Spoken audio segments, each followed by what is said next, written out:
Hi guys! Today we'll be recapping a story called Hoping for My Death. Please like the video and subscribe to the channel. It helps us a lot. Enjoy!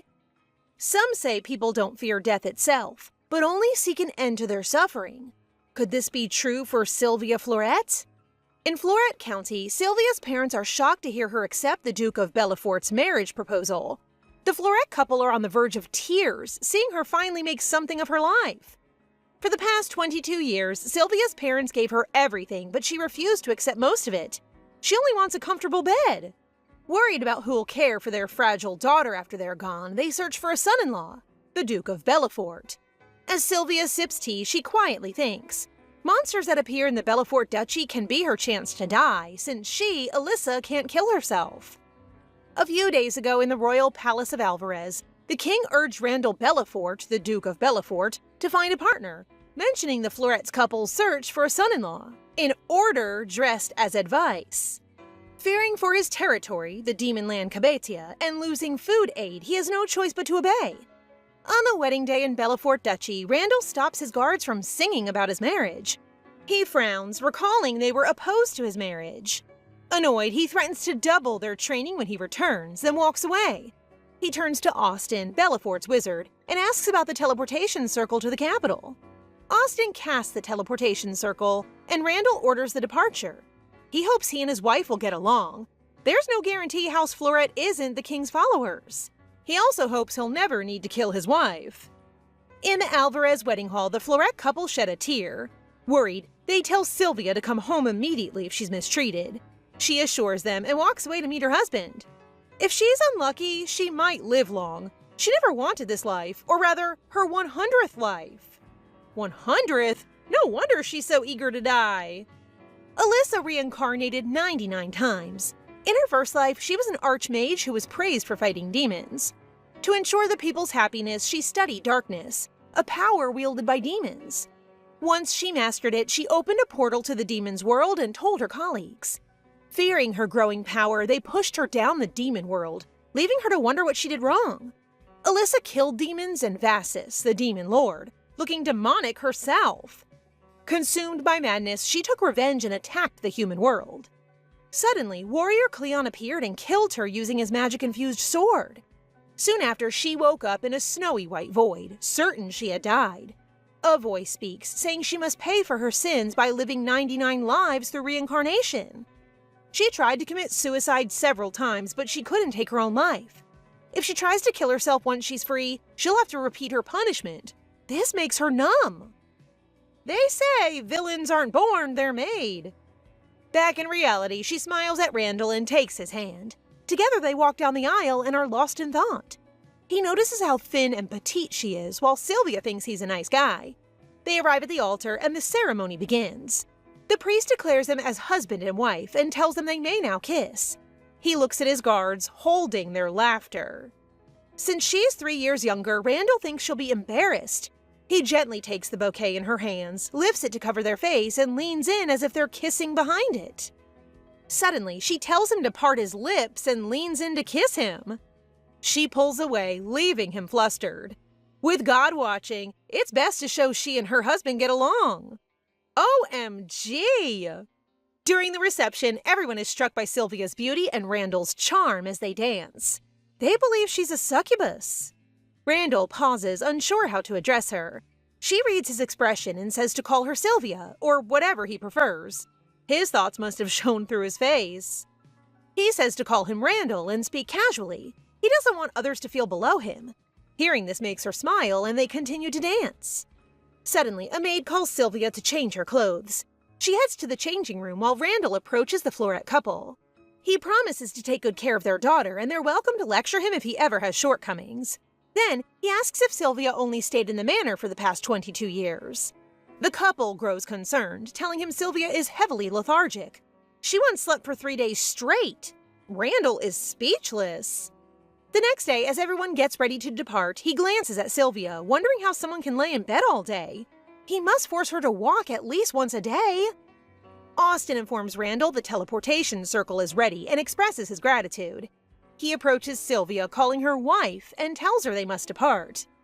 Inside the carriage, she's lost in thought. sorry yet relieved he's a kind person.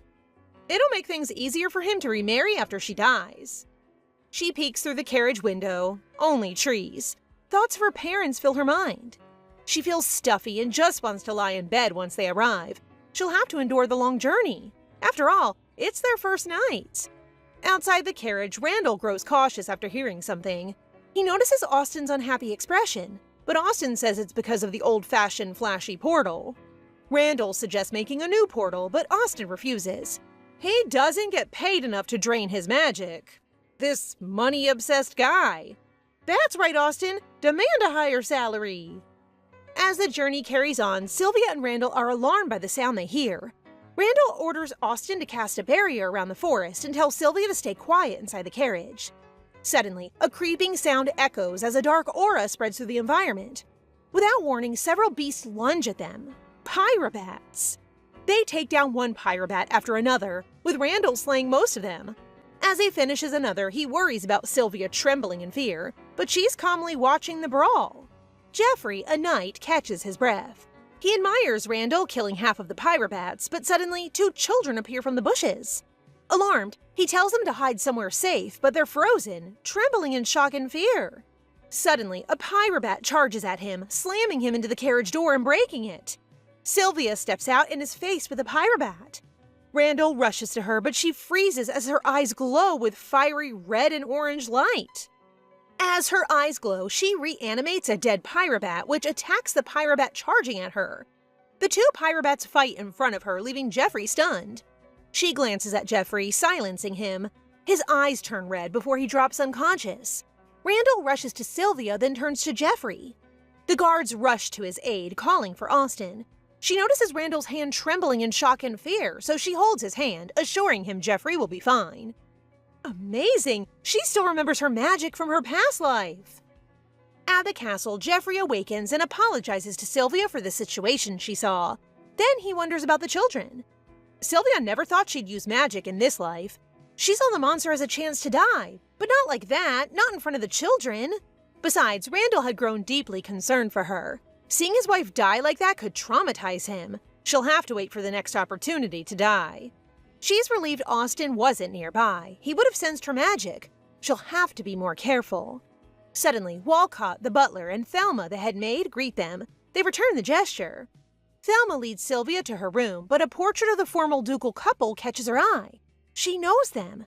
In her past life, she once helped a shabby couple in the forest, unaware they were the Duke and Duchess. In the evening, the maids chat with Sylvia as they help her bathe, admiring her beauty and humor. However, she feels pressured to consummate their marriage. She wants to do it properly and quickly. She enters their room to find Randall waiting. He greets her and she returns the gesture. She notices his chest showing. His body isn't bad.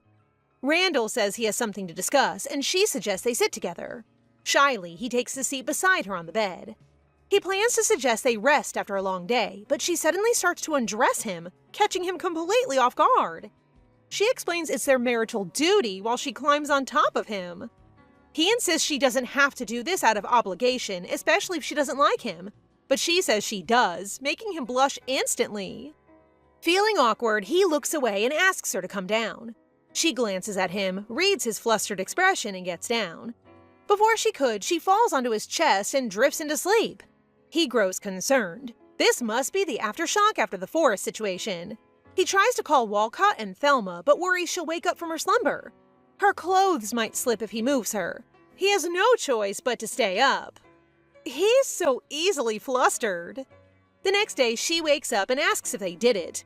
Randall takes it the wrong way. He isn't someone who takes advantage of a sleeping woman. In the dining hall, he presents a feast for her. She's overwhelmed they didn't do it last night.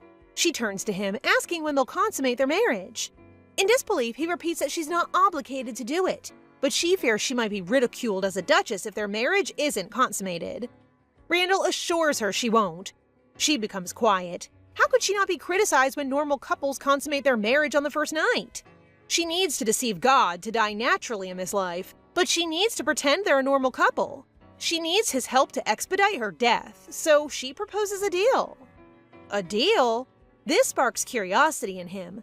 She happily says they should try liking each other. For every touch, she'll grant him something he wants. He asks for clarity. Touching? She means they hold hands, and he agrees. Then she asks what he wants. He gives her a cheeky smile and offers Bellafort's specialty, hinting she should eat it. She's horrified. His request is too cruel. She can barely eat any meal. I love how he's so concerned about her health. Moments later, they walk through the garden while holding hands. He can't help but laugh over his request. Was he too cruel on her? Although it's an arranged marriage, he doesn't mind holding her hand. If she's the king's spy, it'd be easier to watch her when she's close. He speaks up, mentioning the vassal's arrival. It's her first time officially greeting them as Duchess, and they're eager to meet her. He assures her Thelma and Walcott will help her with the banquet. It won't be hard for her since she's done it a few times in her past life, but she'll do her best. He takes his leave and she bids him goodbye, purposely calling him honey to fluster him. That's her revenge for that specialty meal. At Bellafort's entrance, Randall and his guards meet the forest children, warning them not to go there again. But the children explain. They went to gather herbs since the old herb garden was damaged. He understands and sends them off. He wonders, does the herb garden get damaged frequently? Suspecting a lurking monster, he gathers his guards and investigates. Moments later, they gather in the forest. Before separating, he instructs them to check all barrier stones are working properly. Not long after, 4 out of 5 report the barrier stones are functioning properly. Only one at the center of the forest remains unchecked. They head to the last stone, only to find it split in half. Suddenly, an enormous snake lunges at them. They draw their swords and kill the snake. Randall orders the injured to be taken back to the castle while he inspects the stone. The stone is cut cleanly. It can't be monsters nor demons. Austin's barrier would have been alarmed and reacted. He suspects the darkness bug. They're no longer human, yet they still do these acts. He orders his guards to call the vassals and submit a list of everyone entering and leaving their territories. They must find them before they can do further harm. At the castle, Thelma shows Sylvia the newly refurbished banquet. Sylvia suggests renovating the banquet hall, as it's where most guests gather. Thelma's prepared. She already called the head of the organization. In the reception room, Sylvia meets Chick Hedera, the owner of Cheville. Before discussing the renovations, he plans to take advantage of her, assuming she's ignorant. Thelma asks for the price, and he demands 30 gold. Thelma and the maids turn pale, telling Sylvia it's more than Duke Bellafort's monthly profit. Sylvia remembers that most of Bellafort's income goes to aiding victims from demon attacks. Thelma tries to negotiate, but Chick throws a tantrum. She tries again, but Sylvia interrupts. With a cold expression, she tells Chick she saw those items before her marriage. Clearly last season's items. She accuses him of trying to sell unsold goods at a higher price. He argues back, but she threatens him. If there's any falsehood in his words, he'll be an enemy to both Florette and Bellafort Duchy. As she's about to sign the paperwork, he stops her and lowers his price to 15 gold. That same evening, Thelma tells Randall of Sylvia's negotiation and plans to express his gratitude, but she's asleep. He carefully scoops into bed, hoping she won't wake up. Suddenly, she leans closer to him, but he stops her. She says they don't have to do it, but physical intimacy is part of being a couple, and wonders why he keeps avoiding it. He sighs, pulls her close to his chest, and tells her to sleep. What a peculiar woman! I guess cuddling is the next step. In Randall's office, Austin notes he's been smiling a lot lately, like a puppy. Randall can't help it, remembering how Sylvia refused to eat even when he offered to hold her hand, until he promised to hug instead. Suddenly, Austin raises his voice, asking him what he'll do if Sylvia is truly the king's spy. Randall grows upset and warns him. Austin quickly apologizes for his behavior. Then, they discuss how reinforcing the barrier will take some time. He'll do his best, if Randall gives him a bonus. Randall agrees, and Austin leaves happily. As Sylvia and Thelma walk outside the palace, Sylvia grows tired after trying on many banquet outfits. She looks pretty in every outfit. Suddenly, she notices Austin on the grass, his notes scattered around him. Furious, Thelma and Austin argue about his scheduled naps. Thelma excuses Sylvia, saying she needs to clean up trash, meaning Austin. Sylvia notes the lighting, temperature, and humidity are perfect for lounging. She takes a seat beside him, but he's cautious. She might be the king's spy.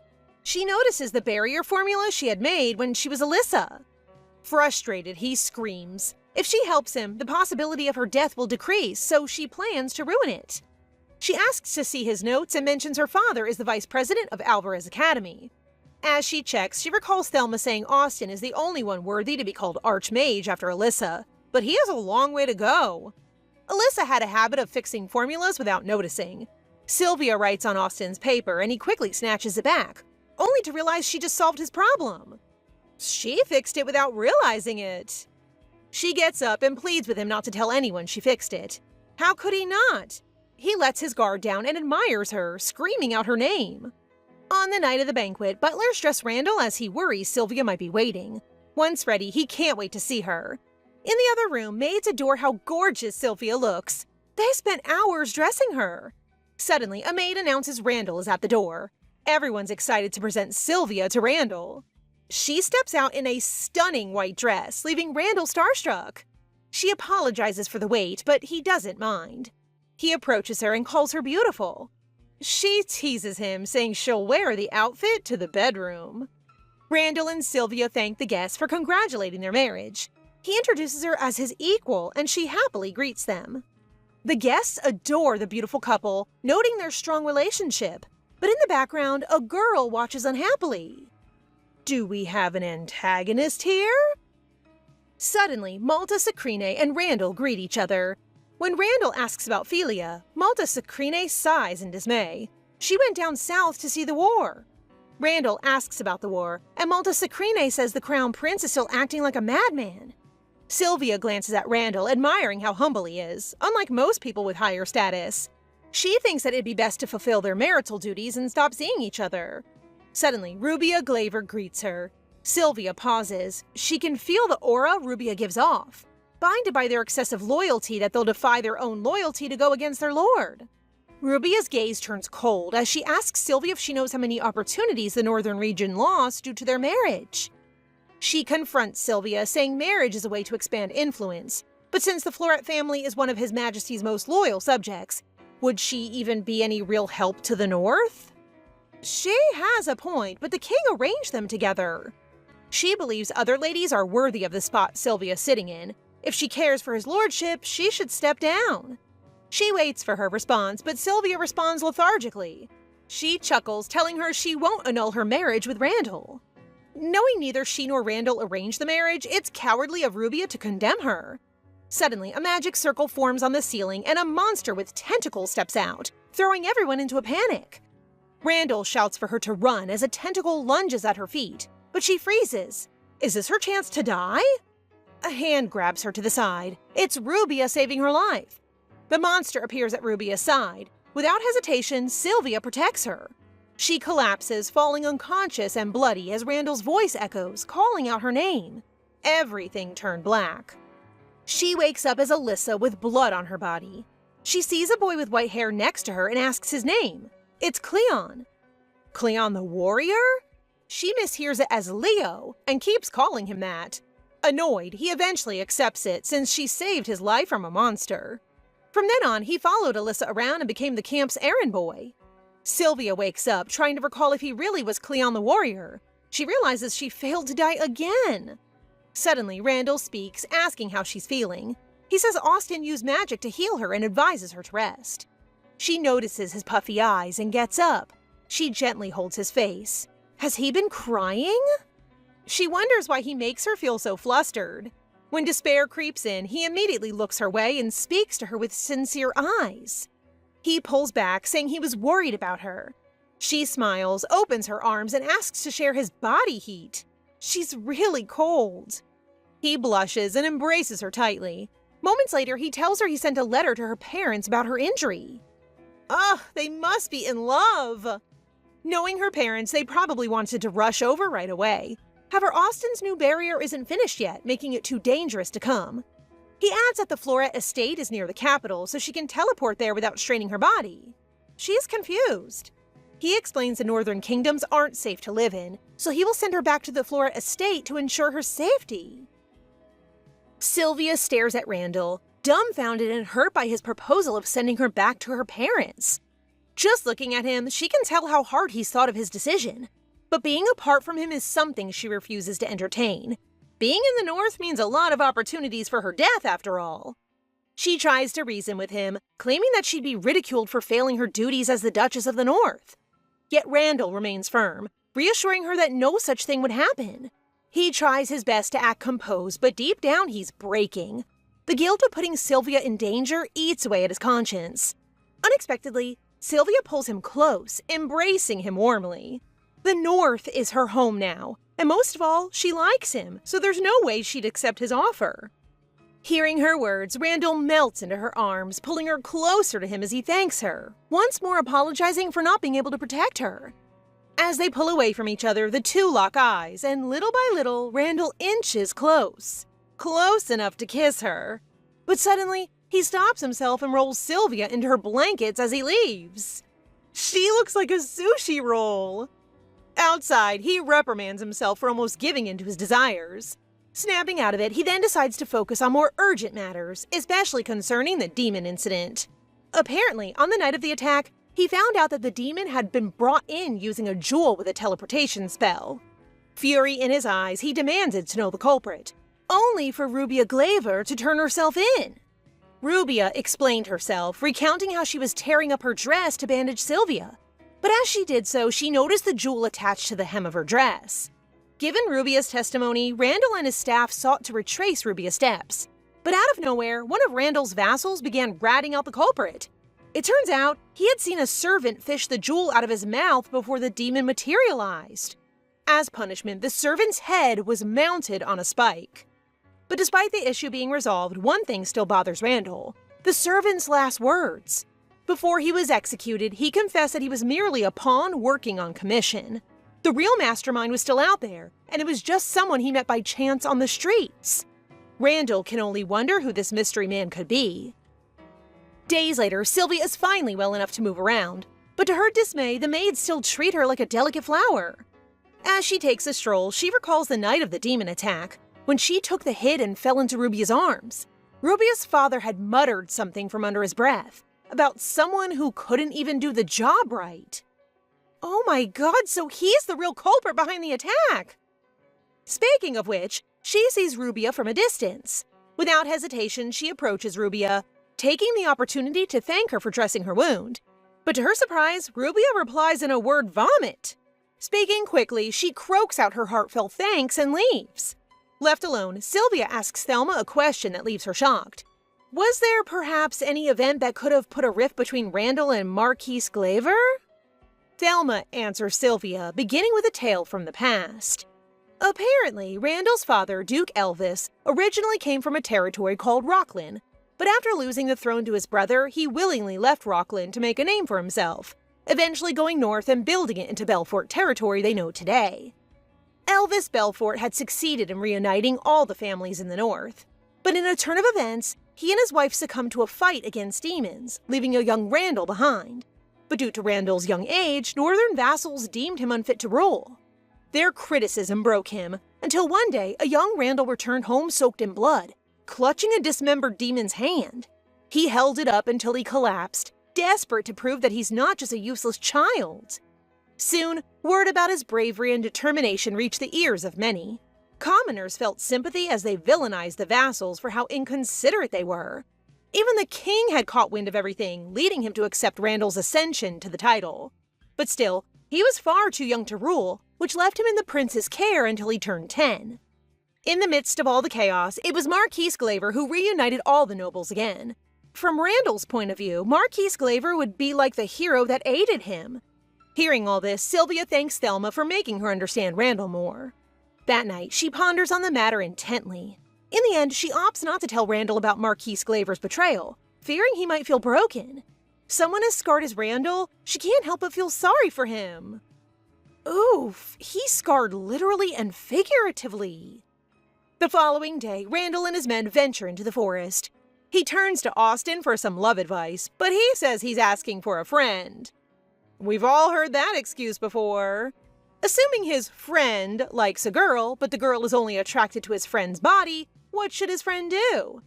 Austin deadpans, stating that this mysterious person must truly care for the girl if he's so affected. Hearing this, Randall blushes profusely. Could it be that he's fallen for Sylvia for real already? His mind wanders to all the times Sylvia makes his heart skip a beat. And then it hits him. He has feelings for Sylvia.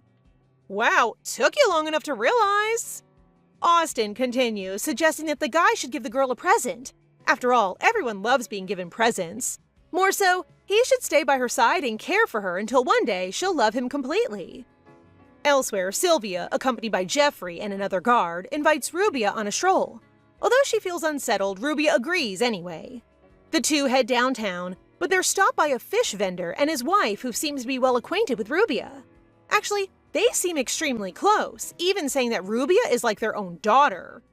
As the three interact, Sylvia looks at Rubia with awe.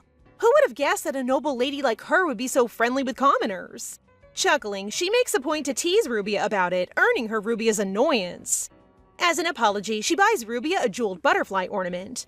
Although she refuses at first, she eventually gives in and takes it, admiring it with awe. But as the day ends, Rubia finally confronts Sylvia, asking her for the real reason why she invited her. Caught red-handed, Sylvia admits the truth. She wants to ask for Rubia's help to learn more about the North.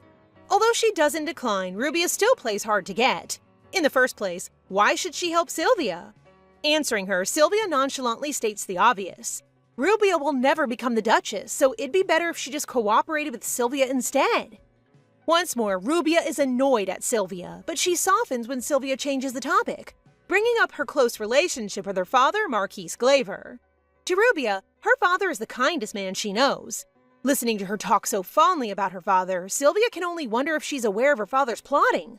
Then again, it is possible that he's scheming behind Rubia's back.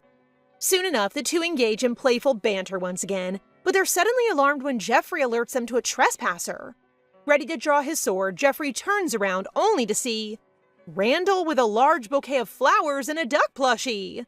Immediately, Randall runs up to Sylvia, offering her his gifts. He recounts how Sylvia had found their room chilly, so he hopes that the plushie would keep her warm. After all, it contains a special heat stone.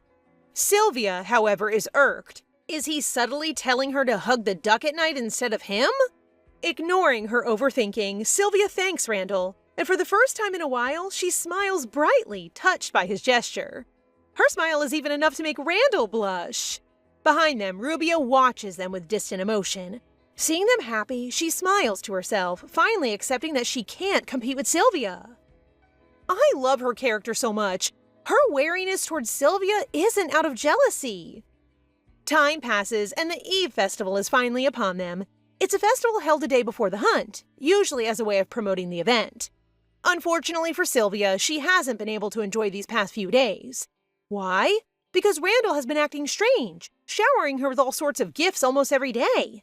Receiving all those gifts, Sylvia can only think that maybe Randall has fallen in love with her for real. This predicament of hers she shares with Rubia, who isn't so enthusiastic to hear her out. Unwilling to listen to her anymore, Rubia gets up, preparing herself for the hunt. She turns to Sylvia, hoping to tell her not to follow, but instead she is met with her hand caressing her face. Face to face with each other, Sylvia moves closer, tying Rubia's loose ribbon for her. All the while, Rubia remains stiff, unsure how to react. Before long, she excuses herself and heads into the woods, shaking herself off from such an interaction. She's so flustered, look at her blush! As she wanders deeper into the woods, she spots a familiar figure, her own father, but he seems to be conversing with someone. Naturally, Rubia eavesdrops, but she's shocked to see her father talking with a demon. Listening to their conversation, the demon tells Marquis Glaver that he'll take care of Randall, and when he does, the Marquis can finally rule the North. This unsettles Rubia. Right then and there, she makes up her mind. She'll kill the demon from her hiding place. Hopefully, her act would lessen her father's crime of conspiring with demon folk. But before she can draw her weapon, the demon appears beside her. The demon is actually Raffled the Shredder, one of the weaker demon folk known to repeatedly challenge Randall. He, however, always meets the same fate of being defeated, leaving him with no choice but to flee before Randall can slay him. Now, standing before Rubia is Raffled himself. She tries to break free from his hold, but it's to no avail. He yanks her from her hiding spot, revealing her to her own father, who isn't too pleased to see her there. Without explanation, Marquis Glaver drags Rubia away, cutting his conversation with Raffled short. With each step, Rubia grows more restless and desperate, demanding to know what her father was doing conspiring with a demon. Having had enough, the Marquis finally snaps. He doesn't deny his involvement with the demon. In fact, he even justifies his scheming. He claims that everything he did was only to take back what is rightfully his. After all, House Belfort stole the North from House Glaver. With a look of grim certainty, he tells her it's too late to turn back from everything he's done. So it'd be in her best interest to keep her mouth shut. If anybody finds out, no doubt she'll be executed alongside him. Left alone, Rubia despairs, but beneath her a dark force stirs. Apparently, it's a lost spirit, one that Sylvia had attached to her earlier that day. That night, the spirit reports everything back to Sylvia, and although she's intrigued, she refuses to do anything about the situation. However, she wonders how Rubia will act. The following day, the sun shines as the hunt is set to take place, but all Sylvia can think about is to get caught in Marquise Glaver's plans and die. Hand in hand, Sylvia and Randall walk together before the hunt officially begins. To Randall's embarrassment, he can't seem to hide how flustered he is whenever he's with Sylvia. Just then, the hunt begins, and Randall takes this as his cue to get going. He's about to leave when Sylvia grips his hand tighter, pleading with him to stay safe during the hunt. His face flushes red in an instant, and although her words warm his heart, he reminds himself of the harsh truth, that Sylvia is probably only worried about his body, not him as Randall Belfort, her husband. I feel sad for Randall. Shortly after, Rubia, accompanied by her father, approaches Sylvia, asking for her handkerchief. Apparently, it's customary for noble ladies to give their handkerchiefs to friends or loved ones who are off to battle. This puzzles Sylvia, though, because the custom clearly doesn't apply to hunting competitions. Sensing her reluctance, Rubia tries to sway her, claiming that she's her only friend after all. Hearing this, Sylvia gives in, but as she hands Rubia her handkerchief, something is amiss. As thanks, Rubia offers to bring back an animal resembling Sylvia, despite the latter's behest. Not wanting to hold her for long, Sylvia encourages her to get going. But when father and daughter leave, she immediately stares at her palms, eyeing a well-folded note that Rubia had discreetly slipped into her hands earlier. A string of questions come to her mind as she wonders what Rubia could have written. Flicking it open, she reads through it, amused.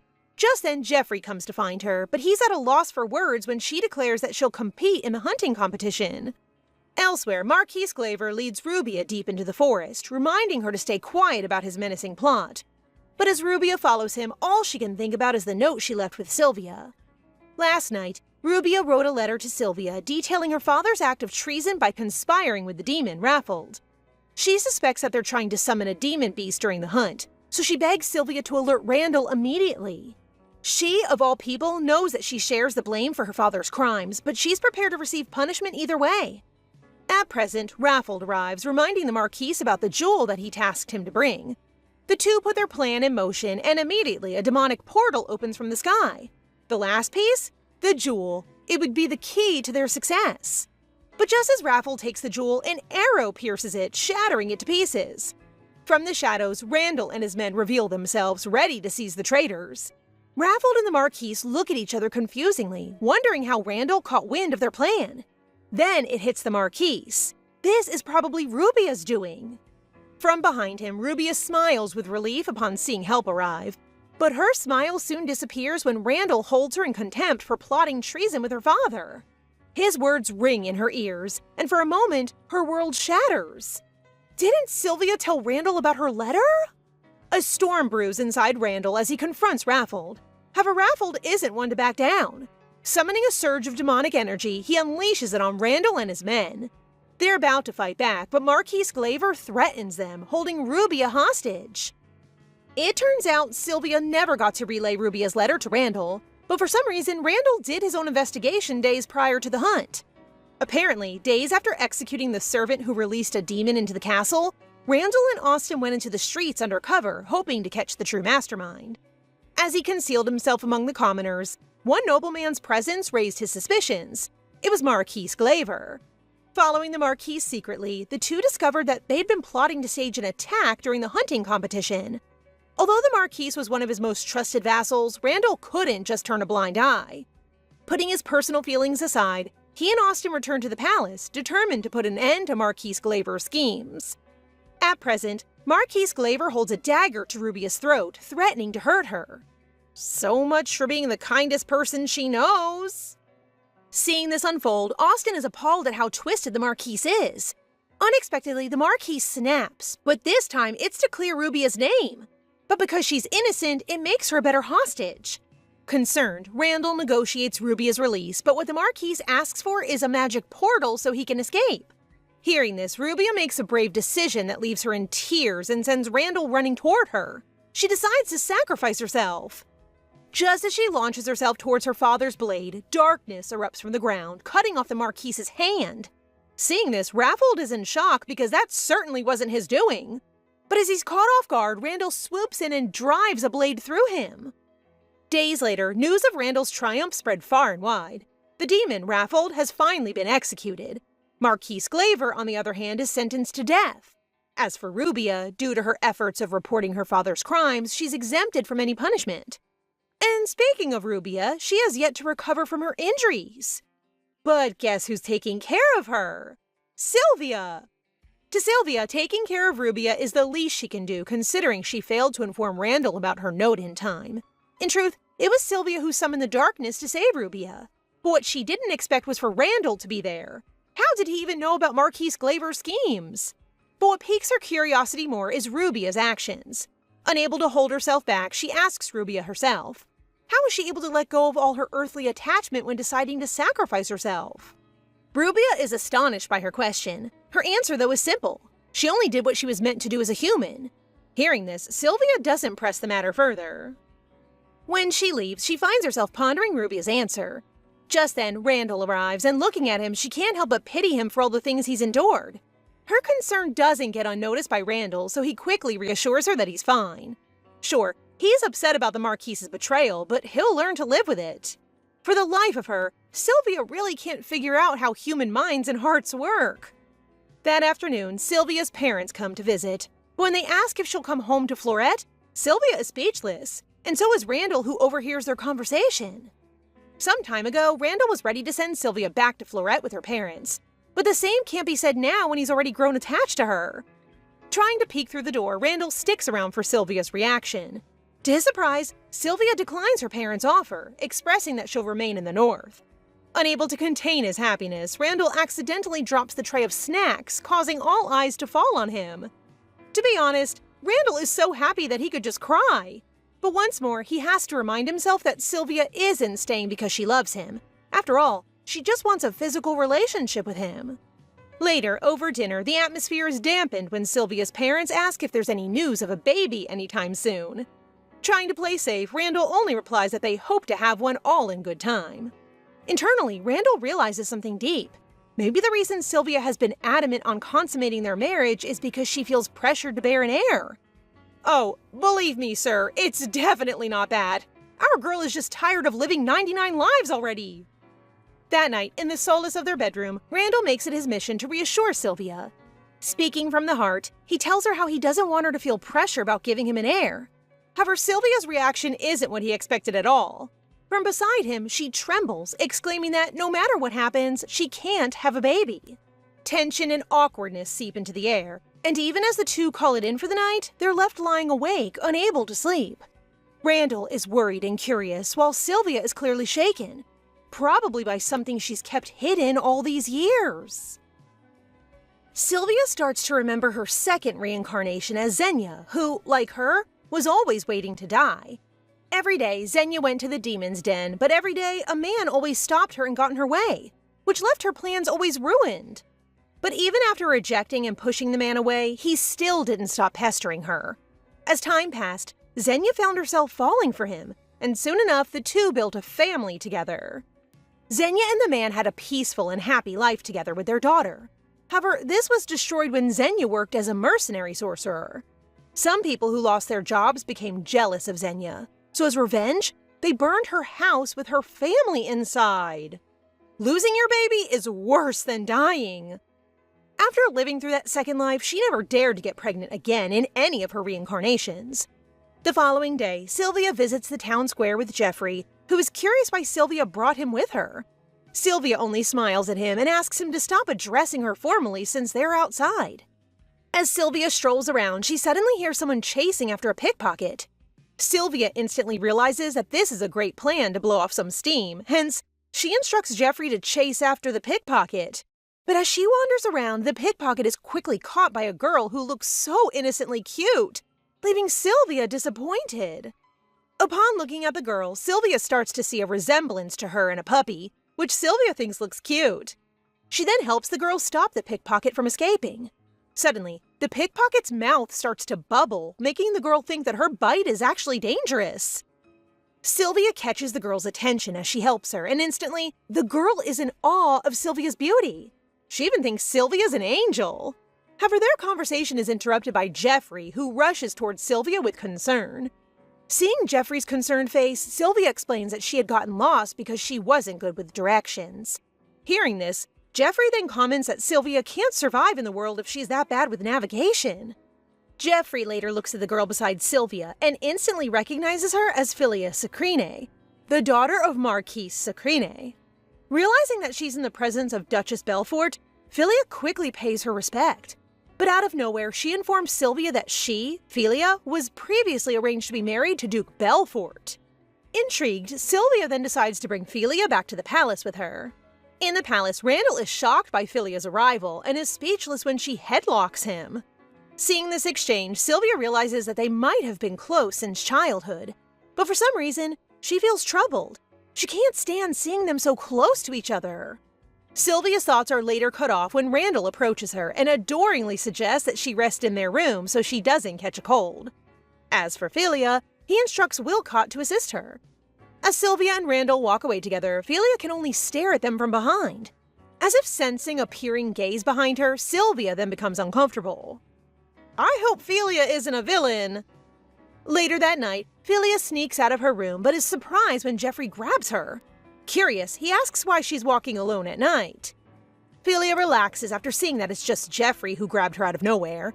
She then excitedly asks if he was looking for her at such a late hour. Unfortunately, it isn't what Philia expects though, because Jeffrey just tells her that he was simply on night patrol. Blankly, he tells her to head back inside. This makes Philia feel disappointed, and she quickly stops him, questioning why he was protecting Sylvia. In the past, he had promised her that he would never become anyone's bodyguard. He cuts her off, reminding her that he only promised it to Philia, his friend, not the daughter of Marquis Sacrine. Hearing this, Philia is speechless and a tad bit hurt. The next morning, Randall is busy forcing Sylvia to eat breakfast, but she keeps on rejecting it.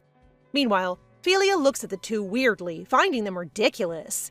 She proceeds to eat peacefully while wondering why Randall is close with Sylvia, when in fact, Sylvia's family is on the king's side. On the other hand, Sylvia starts to notice Philia's stares, making her think that Philia might be jealous of how Randall is treating her. Thus, she begins to act warmly towards him by eating the food that Randall gave her, making Randall flustered a little bit. Hence, Sylvia thinks she has won this round. Later that day, Philia tags along with Sylvia and Jeffrey as they walk around the town square. This makes Sylvia think that she might be stalking her, which is half true. However, to Philia, her real intention is that Jeffrey and Sylvia shouldn't be alone together. Sylvia sees cute flowers, so she decides to buy them and show them to Thelma as decoration for the debutante ball. But then Philia asks Sylvia, albeit innocently, if she's going to bring them to the castle. Randall's allergic to siren flowers. Sylvia feels a bit slighted, jealous even, because Philia clearly knows Randall more. Trying to keep her pride, she then hands the flowers to Jeffrey, saying that it's her present to him. This gesture makes Philia fume, jealousy boiling within. They are cute when they are teasing each other. As Sylvia continues to walk, a woman bumps her, and she instantly feels a darkness from that person. Her curiosity gets the best of her, so she quickly follows the woman. Sylvia starts to think that the woman might be a demon, but then again, she can't sense any malice, and the woman's skin color is different from demons. However, Sylvia also knows that potions can help alter a demon's appearance. Although it's challenging to acquire them, it's still possible. Sylvia is so lost in her thoughts that she doesn't even notice that the woman has already become aware of her. Straightforward, she confronts Sylvia, asking what her intentions are for following her. Just looking at the woman, Sylvia affirms that the lady is indeed a woman. Meanwhile, the lady is busy being in awe at Sylvia's beauty. The woman starts praising Sylvia's beauty and invites her for a drink in her bar. Arriving at the bar, the woman then orders a special alcohol for Sylvia. She cuts straight to the chase, inviting Sylvia to work at her tavern. When the drink arrives, she suggests that Sylvia give it a taste. Sylvia, of course, knows better. It's clearly spiked with poison. However, she still drinks it because she doesn't deem it too deadly. Sylvia then asks the woman where her boss is.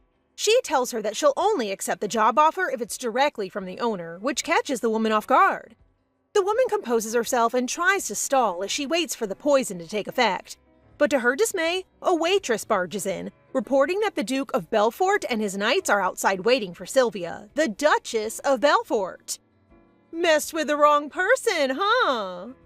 Everyone in the tavern freezes when Randall himself storms in, raiding the place looking for Sylvia. The woman flinches upon seeing Randall, noting how he gives off an air of strength.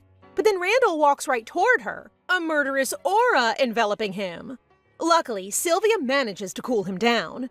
Randall, ever the sweetest husband, checks up on Sylvia, but Sylvia is curious why he's in the tavern to begin with.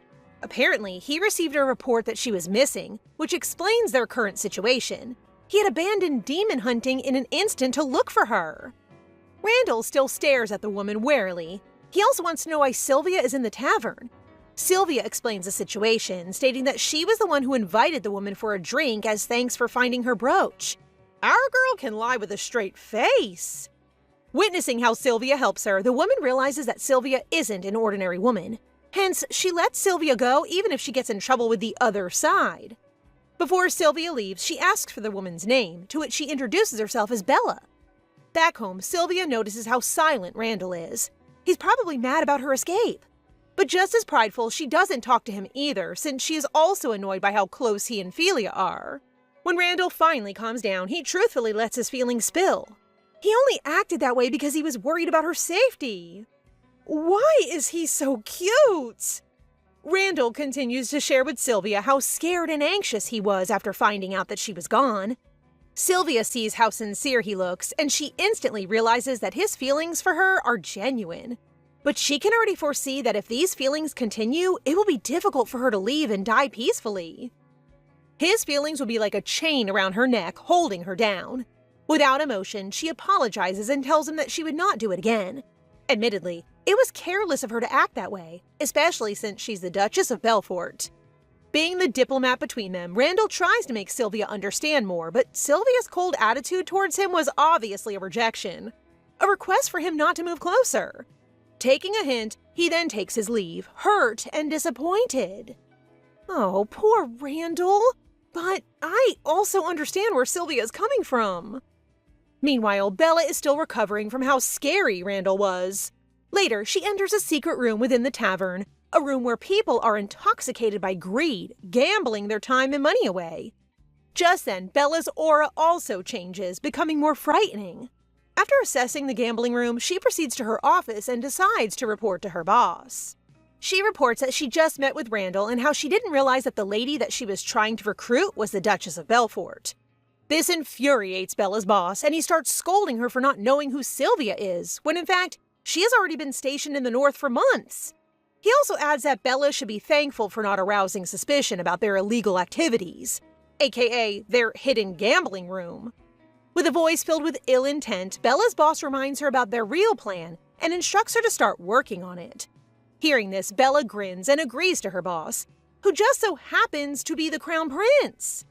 Although she isn't too fond of her boss, she puts up with him because having someone as powerful as him would be beneficial one day. Especially on a day she'd want to eat as many humans as she can. So, the Crown Prince wants Randall dead? Meanwhile, Philia is back at Sakrina's estate, and upon arriving, she is hit by her mother, who nags about how irresponsible Philia is for disturbing the Belfort family. After being punished, she tries to dance around her fury. Hugging her mother and acting cute might just do the trick. Back at the Belfort estate, both Randall and Sylvia are more distant than ever. While they're in the garden, Sylvia notices how cold Randall is as he maintains his distance. It makes her feel a little sad. But hey, this is what she wanted, right? A little while later, Wilcott calls their attention, reminding them that they should be elsewhere. At their sponsored orphanage, to be exact. Arriving at the orphanage, the children excitedly approach Randall, telling him how much they miss him.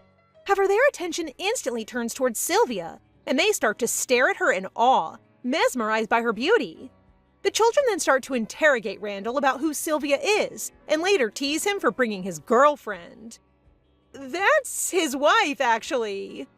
As Randall busies himself entertaining the children, Sylvia takes the opportunity to get some fresh air. It's not like they'd even notice she's gone, right? Outside the orphanage, Sylvia is amazed by how beautiful and peaceful the place is. Even the weather seems to be perfect. She's about to nap peacefully under the tree's shade when she spots Austin happily playing with the children outdoors. Can I please have Austin? At one point, the ball rolls towards Sylvia, and only then does Austin notice her. She comments on how close he is with the kids, and well, he doesn't deny it. Truth be told, he's indebted to these children, but he doesn't explain anything. Trying to change the topic, he tells Sylvia that she should probably head inside the East Room to rest. Without question, she heeds his words, but when she enters the room, she is met with an adorable sight. Randall's peacefully sleeping with the children. Ever so carefully, she approaches him, just hovering over his sleeping frame. A smile forms on her lips as she takes in her view, but just then, his eyes flutter awake. Randall is flustered to see her, but it intensifies when she smiles and gently caresses his hair. Realizing how close their faces are, Randall blushes a deep red, but is then distracted when the other kids also wake up from their naps. When the kids see Sylvia, they cutely ask if she's the teacher who's going to read to them. Hearing this, Randall panics and tries to stop the kids from pressuring Sylvia to read to them, but then she surprises him. She agrees to read to the children. Sylvia then tells the kids to gather around her as she begins. Not her reading them a book on how to die quicker. She's too funny. Randall stares at Sylvia, noticing how great she is with the kids. Because of this, his curiosity eats away at his mind again. Why was Sylvia so adamant on not wanting to have a baby? What could have happened? Pushing his luck, he decides to ask her again later. When Randall and Sylvia are about to leave, the kids try to beg Sylvia to visit them again. All the while, Randall looks butthurt. Why aren't they asking him to visit again too? Later in the carriage, Randall tries his luck again as he asks why she's so against having a child. Unfortunately, she dodges his question. With a smile on her face, she tells him that their relationship right now is already perfect as it is. Rejection and disappointment slap Randall right in the face. But he's stubborn, so he finally makes a decision. If it's just his body she wants, then it's exactly what he'll give. The day of the debutante ball finally arrives, and both Sylvia and Randall look exquisite. But playful as ever, Sylvia teases him, telling him he looks cuter in his birthday suit, making Randall blush. As the two dance together, Randall strikes a deal with Sylvia. He'll let her touch him in exchange for one day of her time. He's so cute. Sylvia is confused, but she quickly catches on, realizing that Randall still hasn't given up on pursuing her. He thinks that agreeing to her past contract will pave the way into her heart. Knowing this, Sylvia starts to realize that in the past, she might have appeared too obsessed with consummating their marriage. But the fact that he thinks she'll take his bait? She's quite appalled at his audacity. Ultimately, Sylvia decides to accept Randall's deal without explaining herself. After all, this is for the better, right? Randall must want her heart so much that he'd agree to give his body to her. Hearing her accept his deal, Randall is ecstatic. Meanwhile, Philia stares at Jeffrey, who, at present, is being circled by ladies. She then starts getting annoyed by how thirsty they are for his attention. She's sure that there are other knights they can bother. Seeing how aggressive the ladies are, Philia marches right at them, ready to stake her claim on him. But she's intercepted by her father, who pulls her towards Randall. He wants Philia to dance with the Duke. Philia tries to refuse, but when her father stares daggers at her, she realizes it's no use. He's clearly not in his right senses, Philia thinks. Soon enough, Marquis Sacrine offers Philia up to Randall, suggesting they dance together. With a smile, Sylvia encourages Randall, but Philia is no fool not to notice Sylvia's discomfort. While dancing, Philia asks Randall to help her get the ladies away from Jeffrey. However, Randall refuses. Philia later tries to remind Randall that Sylvia's family, the Florets, has close ties with the king, but Randall quickly cuts her off and tells her that he doesn't care since he loves her, even if Sylvia did reject him. Knowing this, Philia then proposes a plan to make Jeffrey and Sylvia jealous. Oh, not a bad plan, Philia. From a distance, Sylvia stares at Randall and Philia. Beside her, Marquis Sacrine comments that Randall and Philia make a lovely pair. Internally, Sylvia seethes with anger at the Marquise, but she doesn't let it show. Trying to keep her dignity, she excuses herself from the Marquise. But just as she leaves, something changes within the Marquise. It's like a switch that's just been flicked. He suddenly becomes conscious of his surroundings as if waking up from a trance. Was Philia's father possessed by a demon or what? Meanwhile, Randall disappoints Philia as he rejects her proposal. He doesn't want to force or manipulate Sylvia into loving him, which is why he wants to continue showing Sylvia how genuine he is in pursuing her. He then cuts their dance short, excusing himself shortly. Left alone, Philia inwardly agrees with Randall's words. Motivated, she then gains the courage to ask Jeffrey for a dance. And guess what? He happily agrees. Meanwhile, Randall approaches Sylvia, who then invites him to join her on the balcony. As they enjoy the fresh air, they both find out that neither of them have ever joined a debutante ball before. Bonded by a strange experience, or a lack thereof, Randall then asks Sylvia to dance with him outside, experiencing their first debutante ball together. His gesture warms Sylvia's heart, and she happily agrees to dance with him. Hand in hand, the two dance under the moonlight. That's so romantic. Back inside, Rubia is busy rejecting everyone who dares to approach her. All she can think about is the paperwork she could have finished if she wasn't attending this ball. But she doesn't have a choice because she also wanted to pay her respects to the Duchess. Not wanting to socialize, Rubia retreats to a corner to hide from the crowd. But to her dismay, the spot is already occupied by a bored mage, Austin. Seeing her invade his space, Austin tells her to find another corner because this one was clearly taken already. This annoys Rubia, but luckily, she knows him too well. For the price of 1 gold, she offers to buy his spot. Ever the negotiator, Austin declines, saying he'll only accept if she raises it to 5 gold. The guy's definitely a hustler. In her mind, Rubia can't understand why someone with his position and talent would be so easily swayed by money. Meanwhile, Austin is internally judging Rubia too, noting that she's just like other aristocrats. Just then, Countess Seriad, the famous chatterbox, struts towards the two. Bold as ever, she tries to persuade Austin and Rubia into dancing with her son and daughter. Quick on their feet, Rubia and Austin avoid the situation, claiming that they were just about to dance with each other. Oh, new couple alerts! The following day, Sylvia is surprised to read the headlines. Rubia and Austin were caught dancing with each other at the debutante ball. Soon, even the maids start commenting on how the two make a great pair. But speaking of great pairs, Sylvia asks the maids to help her get ready because she and Randall are heading out for a date. To her dismay, the maids take their job a little too seriously. They literally subject Sylvia to hours of preparations. It's all worth it, though, because when they finish, Sylvia looks absolutely exquisite. While she finds the whole outfit uncomfortable, she quickly forgets about it when she sees her husband's reaction. And by reaction, I mean he's entirely floored when he sees her. Jaw dropped, cheeks flushed. This man is obviously head over heels for her. Normally, he'd spend the whole day just taking in her beauty, but they still got a date to go on. They arrive downtown and immediately Randall's perfect date fails before it can even begin. Romantic meal at a restaurant? Foiled because the restaurant was closed. Sandwiches for a light snack? Foiled again when birds swoop down and steal them away. At this point, Randall is convinced that destiny is working against him. Luckily, his date isn't as disheartened as he is, and she lightly laughs everything off. For his last attempt to save their date, Randall takes Sylvia to a nearby clearing with a beautiful view of the sunset. The two sit on the grass together, but it doesn't take long for Sylvia to give in to exhaustion. Seeing her doze off, Randall can only smile. He really wishes she enjoyed their date despite everything that happened. But as he observes her sleeping form, things take an ominous turn when Randall is reminded of his visions of Sylvia dying. When Sylvia finally awakens from her nap, they head back into town. But something catches their attention. A mysterious fortune teller. Back at the clearing, Jeffrey sulks, reflecting about something. Or rather, someone.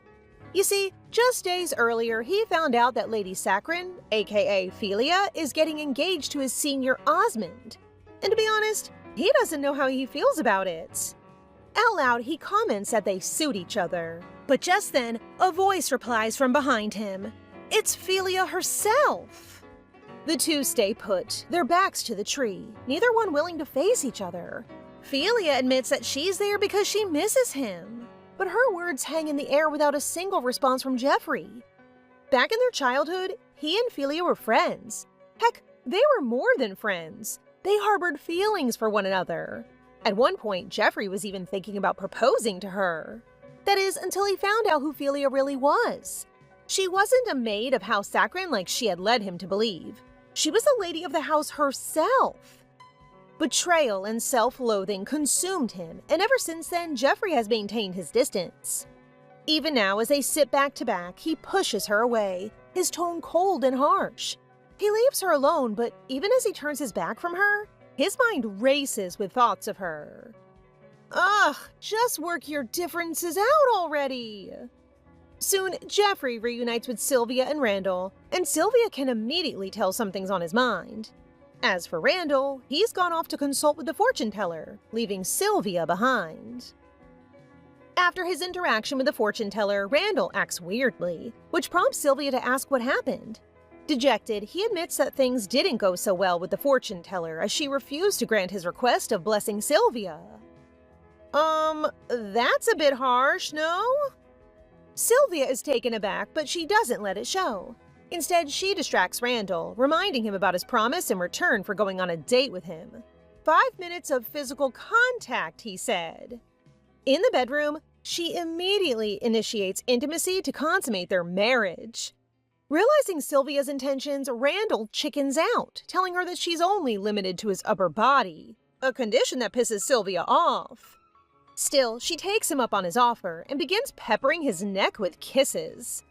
The stimulation drives both of them crazy, but just when things are about to get heated, Randall pulls away. In tears, he confesses that he likes her, which is why he doesn't want her to do all this just out of obligation to their marriage. He's a good man, Sylvia. The following day, things are awkward between them as they attend Rubia's ball, and even Rubia takes notice. Just then, Randall is called to attend to urgent business, prompting him to leave the two ladies alone. Unfortunately, Rubia also has matters to deal with, and although she promises to catch Sylvia up on everything afterwards, she advises her to lie low in her absence. Sylvia agrees, but literally just minutes later, she wanders around and eavesdrops on people's conversations. And what she hears isn't really pleasing. It's a bunch of nobles bad-mouthing her marriage. Elsewhere, Rubia secretly seeks out Austin. Heck, even Austin is shocked that she'd willingly approach him, but when he hears her out, he immediately understands. You see, malicious rumors about Sylvia are spreading. Rumors that she and Randall haven't consummated their marriage. Rubia may be a proud woman, but she's a righteous one too, so she asks for Austin's help in dispelling such rumors. Back at the parlor, Sylvia continues listening to the nobles. She wonders who could have started such rumors about her marriage. She has one person in mind, but to her surprise, her suspect, Philia Sakrin, is in the parlor with the nobles. But for some reason, she's telling them off and defending her? Confusion stirs within Sylvia. Unable to wrap her head around Philia's actions, she leaves. But just then, she runs into Rubia. Rubia wastes no time. She immediately tells Sylvia about the situation. Apparently, Marquis Sakrin is the mastermind behind the attempts of ruining Sylvia's reputation and image. However, instead of reacting to her news, Sylvia focuses her attention on a different matter. Gaze low, she confronts Rubia, demanding to know why she's even helping her. The question stuns Rubia, but she doesn't take offense. Instead, she smiles warmly, reassuring Sylvia that she's only doing what a decent human should be doing. After all, grace costs nothing. Gosh, I love Rubia's character. We love seeing a secure lady looking out for another lady. The two ladies head to the ballroom to join the festivities, but chaos awaits. In front of Randall and everyone, Marquis Sakrin causes a scene. He exclaims that a woman who can't even perform her duties as a wife doesn't deserve to be the Duchess of the North. Feeling bold, he even remarks that Randall should start looking for a new wife. Ugh, this old man should kick the bucket already. Randall seethes with fury, but just as he's about to return the Marquis's rudeness, Sylvia speaks up from behind him. Instead of causing a scandal, she handles the situation diplomatically, inviting to clear up the misunderstanding with the Marquis behind closed doors. Marquis Saccharin doesn't want to, but with the public eye on him and preparations already made to return to Belfort Palace, he's left with no choice but to oblige. In the palace, Sylvia tells everyone she wishes to speak with the Marquis alone. Randall advises her against it, stating that it's far too dangerous, especially when he thinks that the Marquis is being brainwashed and puppeted by someone. Yet stubborn as ever, Sylvia pushes through with her plan, quickly entering the room and slamming the door behind her before Randall can stop her. Inside, Sylvia's demeanor shifts completely. With nobody around to be wary of, she completely lets her demonic presence loose as she interrogates the now trembling Marquis. To her dismay, the Marquis maintains a tight lip, earning him her wrath. Not gonna lie, I want to see more of Sylvia's demonic side. Outside, Randall confides in Austin, admitting that while Sylvia doesn't depend on him, he doesn't mind at all. And speaking of his wife, he's getting more worried about her by the minute. He's ready to storm in, but Austin stops him, reassuring him that nothing amiss seems to be transpiring. He's monitoring the room with his magic after all. Back at the Glaver estate, the crowd continues their gossip. This time, though, a new theory has developed. Everyone thinks that Sylvia has brainwashed Randall.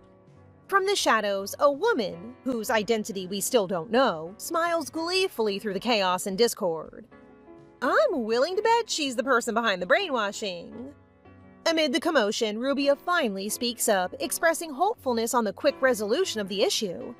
As the hostess, she promises to prevent such situations from happening again. A subtle threat that she'll get rid of anyone who tries to escalate the rumors further. Contrasting her menacing demeanor, Belia arrives in her usual calm and cheerful disposition.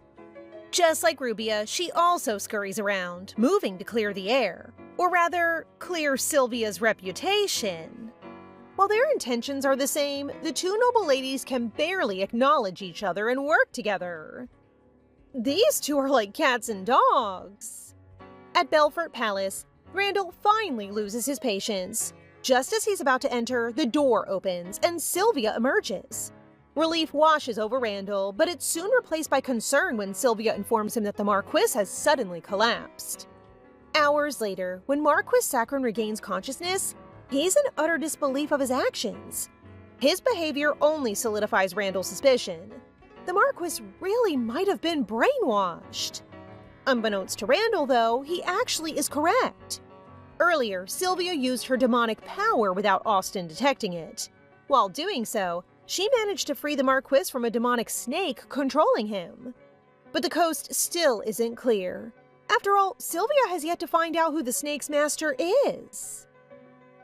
The following day, the world crumbles down on Randall when Sylvia says that they should sleep in separate rooms moving forward. Now that the world knows they haven't consummated their marriage, she sees no reason for them to keep bunking together. Her straightforwardness almost kills Randall, and he can only assume she's grown sick of his body. Still, faced with such a request, he grants it out of love for his wife. After all, she did say he's allowed to visit her. That night, Sylvia begins regretting her decision. Her new room is far less fancy than her shared chambers with Randall. Just then, her door slowly creeps open, and Randall walks in. Ever so quickly, she pretends to be asleep, hoping to fake an act until he leaves. But to her dismay, he just sits beside her all night long. This is not the type of sleepless night she wanted. By daylight, Sylvia huffs as she confronts him, much to Randall's embarrassment. As a result, Randall's visiting privileges become limited to daytime only. What Randall doesn't know is that Sylvia had to ban him from coming into her room because she fully plans to sneak out at night. True to her plans, Sylvia prepares for a busy night. She plans to track down the culprit behind Marquis Saccharin's brainwashing, and her first instinct is to go after Bella. Unexpectedly, she's not the only one busy tonight. As she hovers above town, Belfort Knights mobilize in the dark, hunting for a woman named Bella, and the person leading them is none other than Randall himself. At the tavern, a servant hurriedly informs Bella that Belfort troops are looking for her. This makes Bella panic, so she quickly makes an escape through a secret passageway. Impatient as ever, Randall raids the entire tavern, ordering his men to find Bella right away. Inside, the smell of drugs overwhelms his senses, which makes him even more convinced that this tavern isn't as ordinary as it seems. Apparently, he's been investigating the Saccharin estate, hoping to catch the person who brainwashed the Marquis. Among those who recently entered the estate is Fink, who's logged as the owner of the tavern he rescued Sylvia from. This raised his suspicions because he clearly remembers that the owner's name was Bella. Just then, a knight interrupts Randall's thoughts, informing him that they've found the entrance to a secret passageway. Without delay, Randall joins them, and they follow the path that leads them to a clearing. Whispering voices catch their attention. Stealthily, they sneak closer, hearing glimpses of the secret conversation.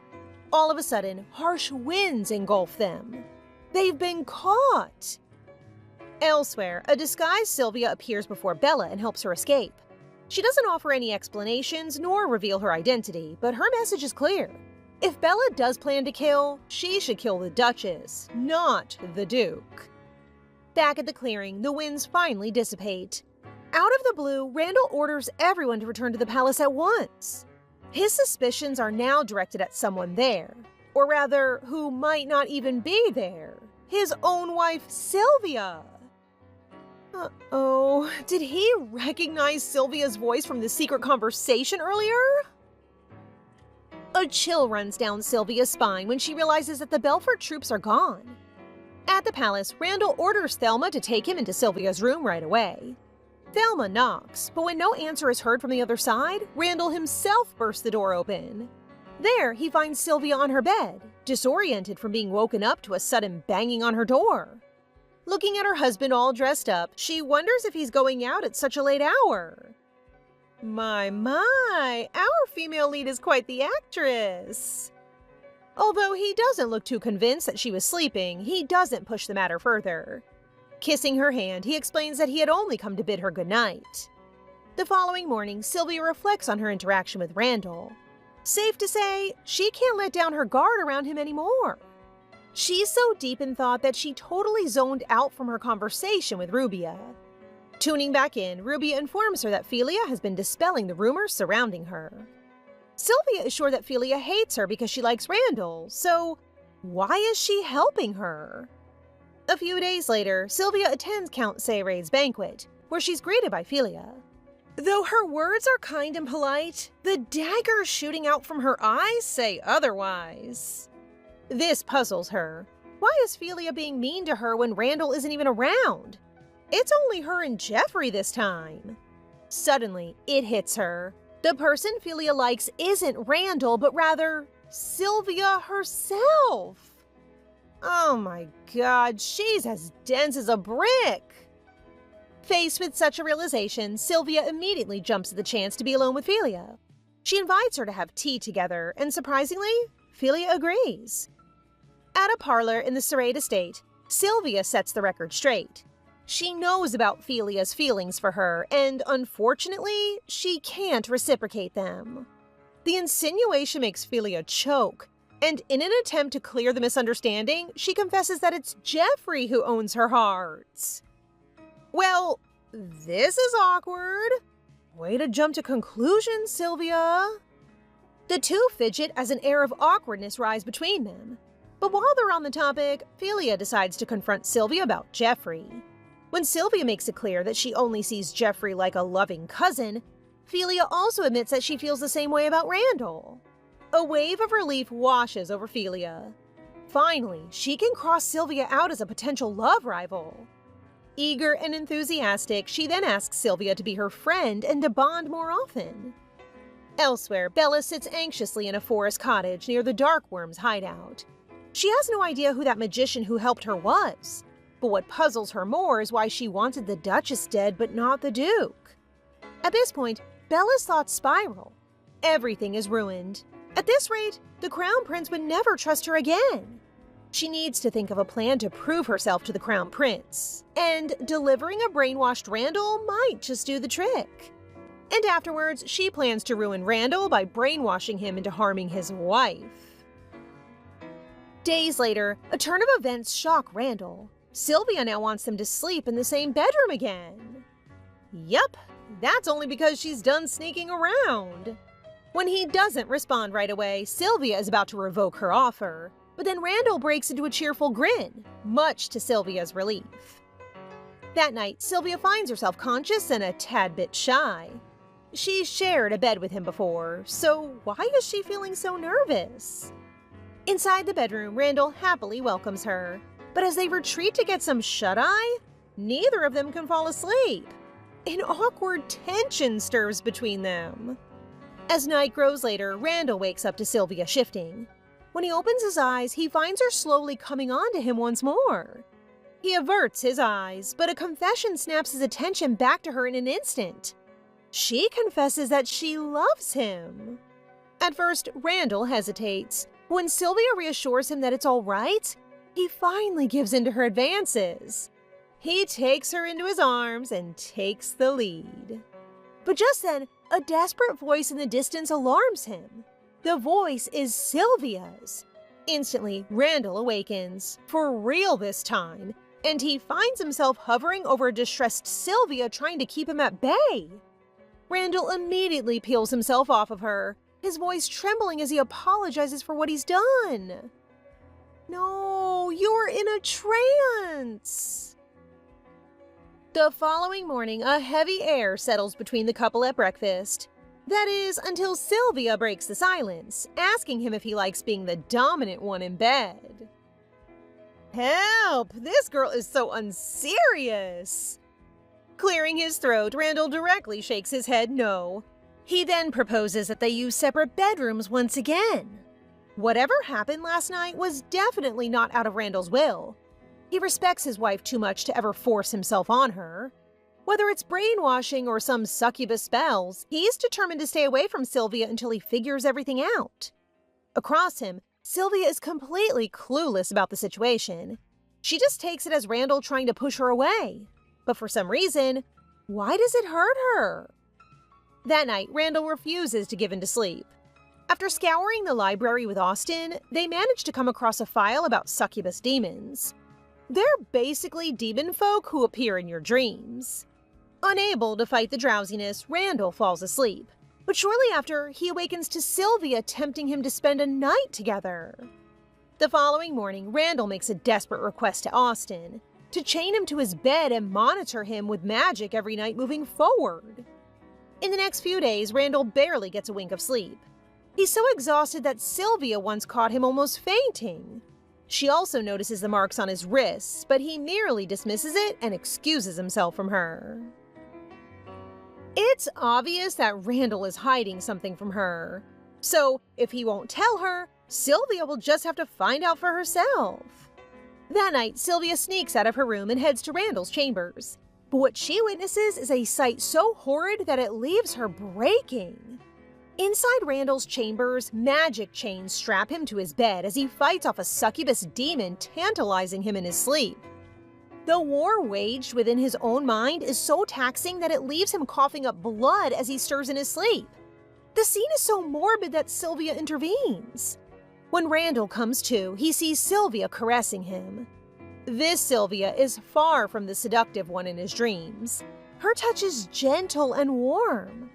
He notices that Austin's chains had been cut, but his body soon surrenders to exhaustion.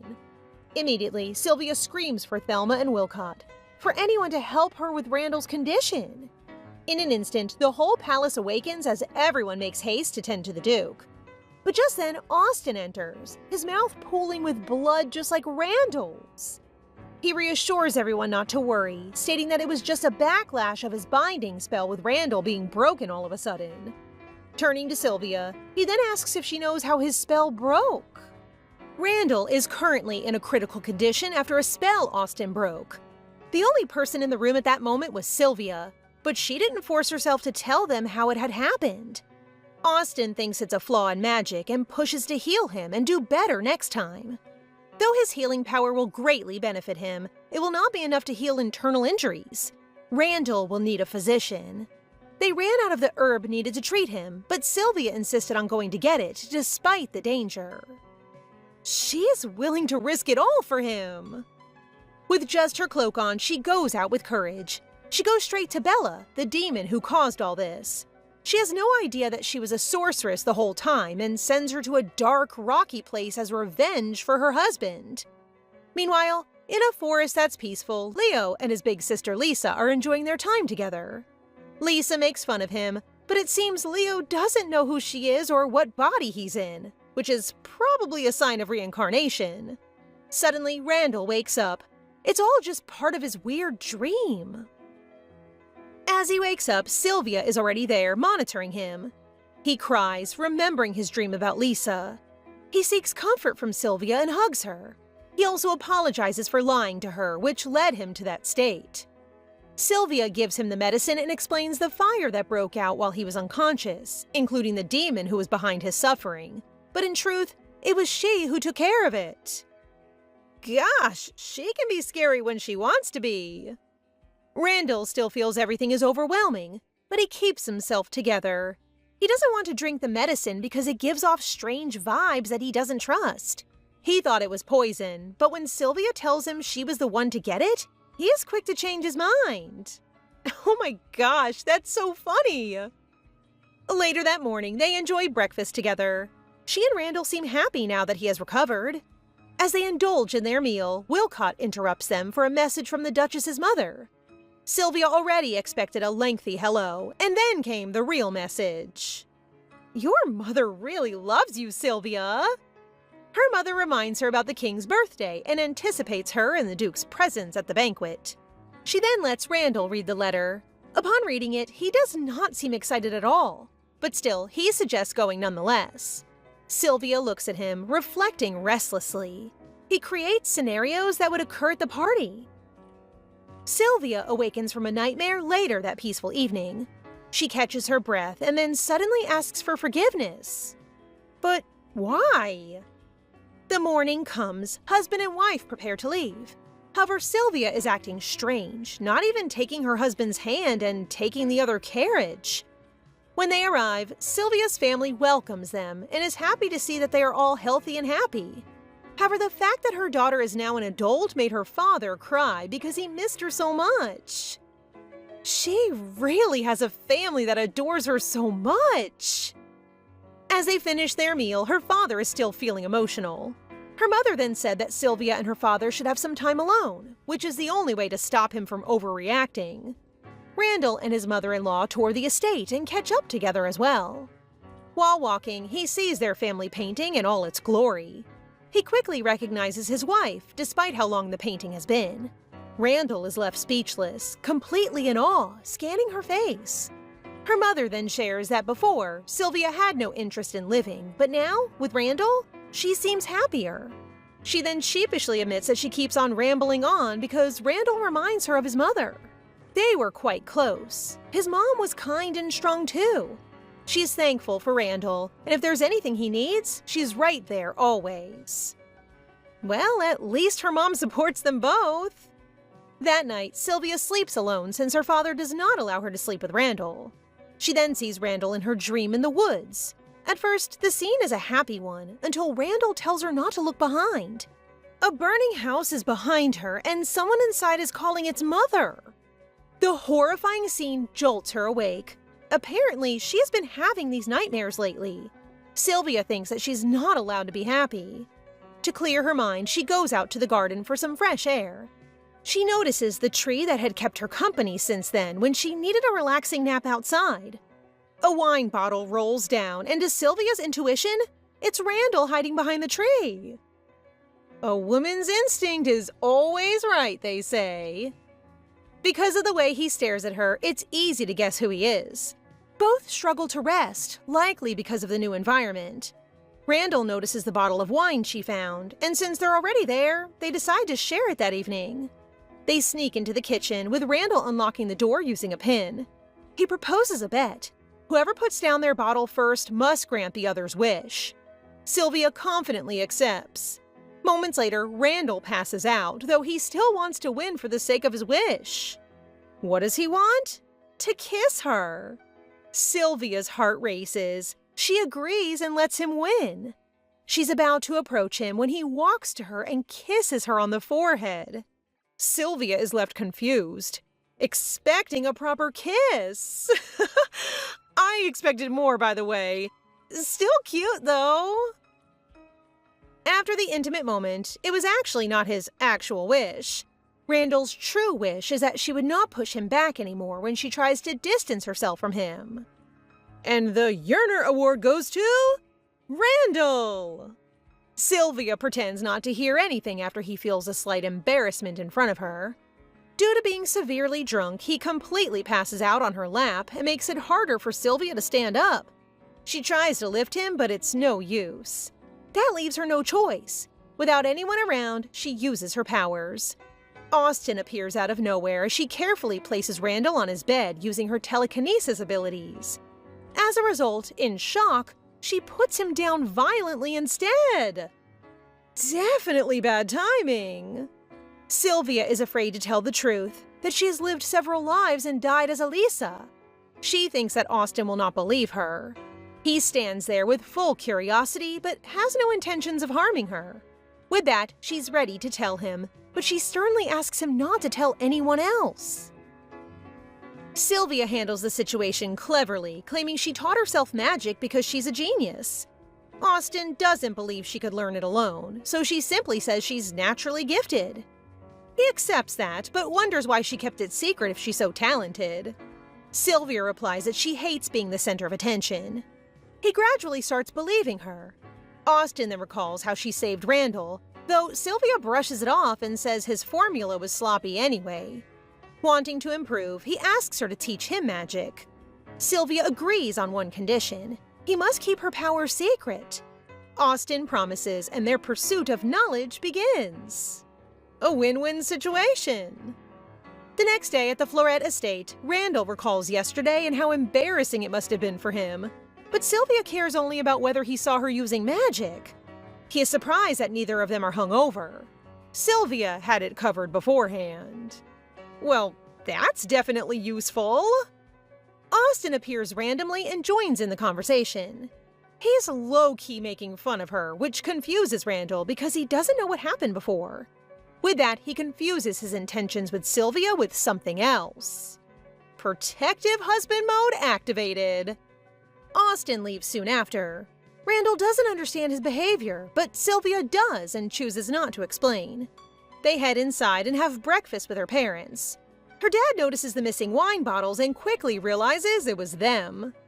As usual, he starts sobbing, unable to believe his daughter would do something like that. Sylvia tries to change the subject, but he won't let it go.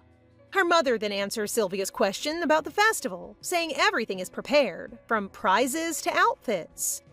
Speaking of outfits, Randall looks striking in his. Sylvia thinks the chest area is too revealing and worries other women will stare, so she uses her powers to cover it. Randall is pleased that his wife likes how he looks. Soon after, they head to the festival for a new adventure. The festival is full of fun and good food. The vibrant atmosphere is full of confetti. They all came in pairs, the beautiful mother and daughter duo, and the awkward father and son-in-law. They check on the game where you could win a magic stone. Her mother gives it a shot, though Sylvia is hesitant at first, she persists. After all, that's the fun in festivals. Her mother stands confidently as she aims her bow and arrow at the small bullseye. The man who is in charge doubts her and that she won't even win the game. Therefore, there's more money for him. But to his surprise, she perfectly aims all 10 arrows with ease. Her mom is so cool. Sylvia can't believe it. Her dad told her that her mom had been learning archery since she was a girl. Apparently, she started learning since her friend, Randall's mother, was also a skilled archer. With joy, her mother accepts the prize and gives it to her beloved daughter. She made every effort to give the magic stone as a gift of happiness and perseverance in life, particularly after she married the Duke. As they continue the delightful event, Sylvia feels content to enjoy it with people she loves. However, she can't let her thoughts be set aside and thinks about Leo and her dream. While mother and daughter wandered too far, two men with promiscuous intent approach the two. They get more aggressive, but Sylvia can't use her powers in front of her mother. Just as things escalate, Randall arrives and safeguards his dearest wife. Let's go, Randall! Randall and her dad both ran as fast as they could to get to them, just when these jerks decide to bother the mom and daughter. They make fun of her dad and say they should leave the old geezer for professional boxers like them. Randall and his father-in-law won't let that go, so they both have to deal with those two with their bare hands. Her mother just wants everyone to leave and report them to the guards. Meanwhile, Sylvia notices her bracelet activating. Back at the Floret estate, she realizes the seller had inscribed her old formula when she was Elisa, causing the stones to return to her. Suddenly, Austin appears in her room after being summoned. She plans to teach him the transportation spell they used before, but first asks a favor. He must pretend to be her for the night while she's away. Austin hates the idea and worries about what could happen, but Sylvia reminds him about their magic lesson, quickly changing his mind. He cannot be that desperate, but hey, at least it works. Sylvia goes back to the guy who sold her the bracelet later that night. She asks him about the bracelet, but he plays hard to get and tries to deceive her. Sylvia scares him with crime-related stories recently, which immediately makes him speak the truth. Clever idea. The bracelet came from a black market nearby. Sylvia discreetly goes there to check it herself. She witnesses pervy nobles and weird tastes at these types of events. She gets bored, but after a while, they present something familiar. It's Elisa's, her staff. Take a look at the odds now. Sylvia is lucky that her staff is being auctioned while she's there. She plans to buy it at a high price and request a meeting with the auction master. The problem is that no one seems interested, so she starts bidding herself at 50 gold. Bidder 41 joins in and keeps raising the price. They go back and forth until he places a final bid of 500 gold, the highest of the night. Sylvia refuses to lose the staff and boldly bids 1,000 gold, setting a new record and instantly winning the auction. She uses the money her father gave her wisely. While waiting for the item, the man approaches to negotiate, but Sylvia says he'll need to pay triple if he wants it, leaving him irritated. Just let her have the staff. As Sylvia goes inside to the master, she asks him finally about his intentions with the staff. Without the stone, it's just a stick. He tells her that it means so much because it belonged to someone very special to him. Sylvia thinks that the person might be Leo, but she might just be overanalyzing. After his offer is rejected, he gets furious and vows revenge. Expectedly, the auction master won't tell her the whereabouts of the stone or where they got the staff. Sylvia just accepts the fact she won't know just yet. At least she has the staff. Pretty soon, the king's birthday celebration arrives. Randall and Sylvia, along with the Count and Countess Floret, greet His Majesty, ruler of Elbereth. It has been a long time since they last visited the palace. The king has always been wary of Randall, but now he seems more hostile. What's even more worrying is when he insists on having tea with Sylvia alone later on. Meanwhile, Geoffrey waits in the garden for a meeting. The letter mentioned no name, but he already knows it's from Philia. He doubts the meeting will change anything, yet he still comes. Back in the hall, Sylvia and Randall are talking about the king's behavior. However, Randall is more worried about the king harming her.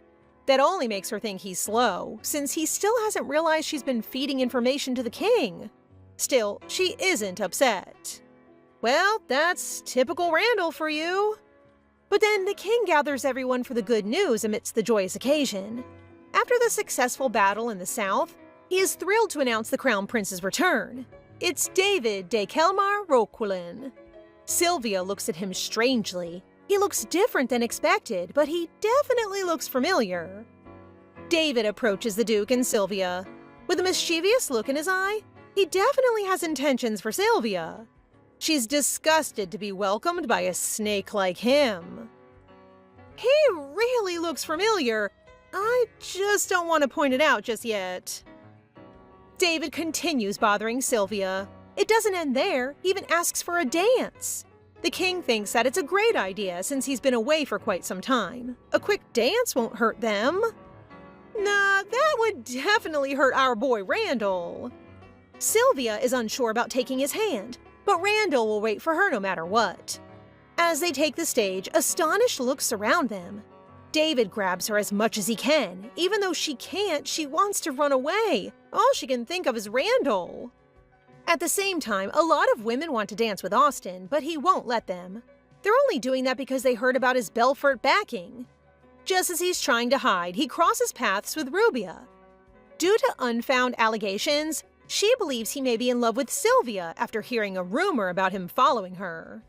While they're talking, she flinches and senses chaos approaching. They both duck for protection. An attack is happening inside the palace all of a sudden. They keep on mumbling the words, "For King Banus." A maid attempts to kill both Austin and Rubia. Jeffrey returns inside and witnesses the commotion happening. He hears a familiar voice. It's Philia screaming for help. What exactly is going on? As the chaos takes action, Randall looks for Sylvia. He grabs the scoundrel who took part in this madness and asks for their motives. The room is filled with killed servants. David suspects it might have been the Dark Worms, one who support the Demon King, Banus. Out of nowhere, he grabs Sylvia's shoulder and grins at Randall. She's definitely suspicious of this strange person. Due to that, she is outraged and out of control and uses her magic in the situation. It helped and eventually led to Randall finally reconnecting with Sylvia. David grasps her cheek and asks what that was that she did a while ago. As she looks into his eyes, she feels recognition. It's like she saw those eyes before. See? I was right about him being familiar. He definitely looks like Bitter 41. Austin and Rubia pant as they dreadfully handle the attackers. She is concerned about her knees during the attack, but Austin initiates a quarrel instead. She was just trying to save his life. While they're arguing, an attacker attempts to hit Austin from behind, but swiftly, she uses a chair to hit the attacker instead. He finds the gesture attractive, as if he really got his head hit. His heart is racing as well. Someone's falling. Leave it to him to feel romance at times like this. He just stands there, so she scolds him for being useless. Austin realizes her true personality again and takes that giddy feeling back. He remembers Sylvia and runs to find her instead. Randall arrives in time and gets David's hand off her. As a result, her face is bruised. She laughs at the serious situation. She just can't help seeing the Duke so worried. Austin notices the bruise as he shows up and heals it. The guards reach His Majesty to report. The king is alarmed to hear that it happened outside. Many servants died, but thankfully the rest were only injured. Meanwhile, out in the garden area, Jeffrey and Philia reunite. But he is fatally wounded. Oh no! Philia whimpers at the sight of Jeffrey covered in blood while in her arms. Thankfully, he is alive, and now that they're together, she finally feels safe. The king orders the capital sealed until the truth behind the attack is uncovered. The nobles protest because of the sudden power shift, so he responds by requiring Randall and Sylvia to remain in the palace for 2 weeks. The next morning, Sylvia is summoned to see the king. Before going, she wants to tell Randall. She knocks and is stunned by how good he looks. His physique nearly flawless. Worried someone else might see him, they quickly shut the door after hearing footsteps outside. In the rush, they end up standing close together, creating an intimate moment. This is too much. I wonder what could happen. Before Sylvia structures her sentence, Randall does not want her to speak yet. He's feeling the moment, especially gazing at her in that situation. He is so adorable that she started kissing him. He is blushing so hard. At that moment, a shift in Randall's mindset occurs. Perhaps that's the start of something better.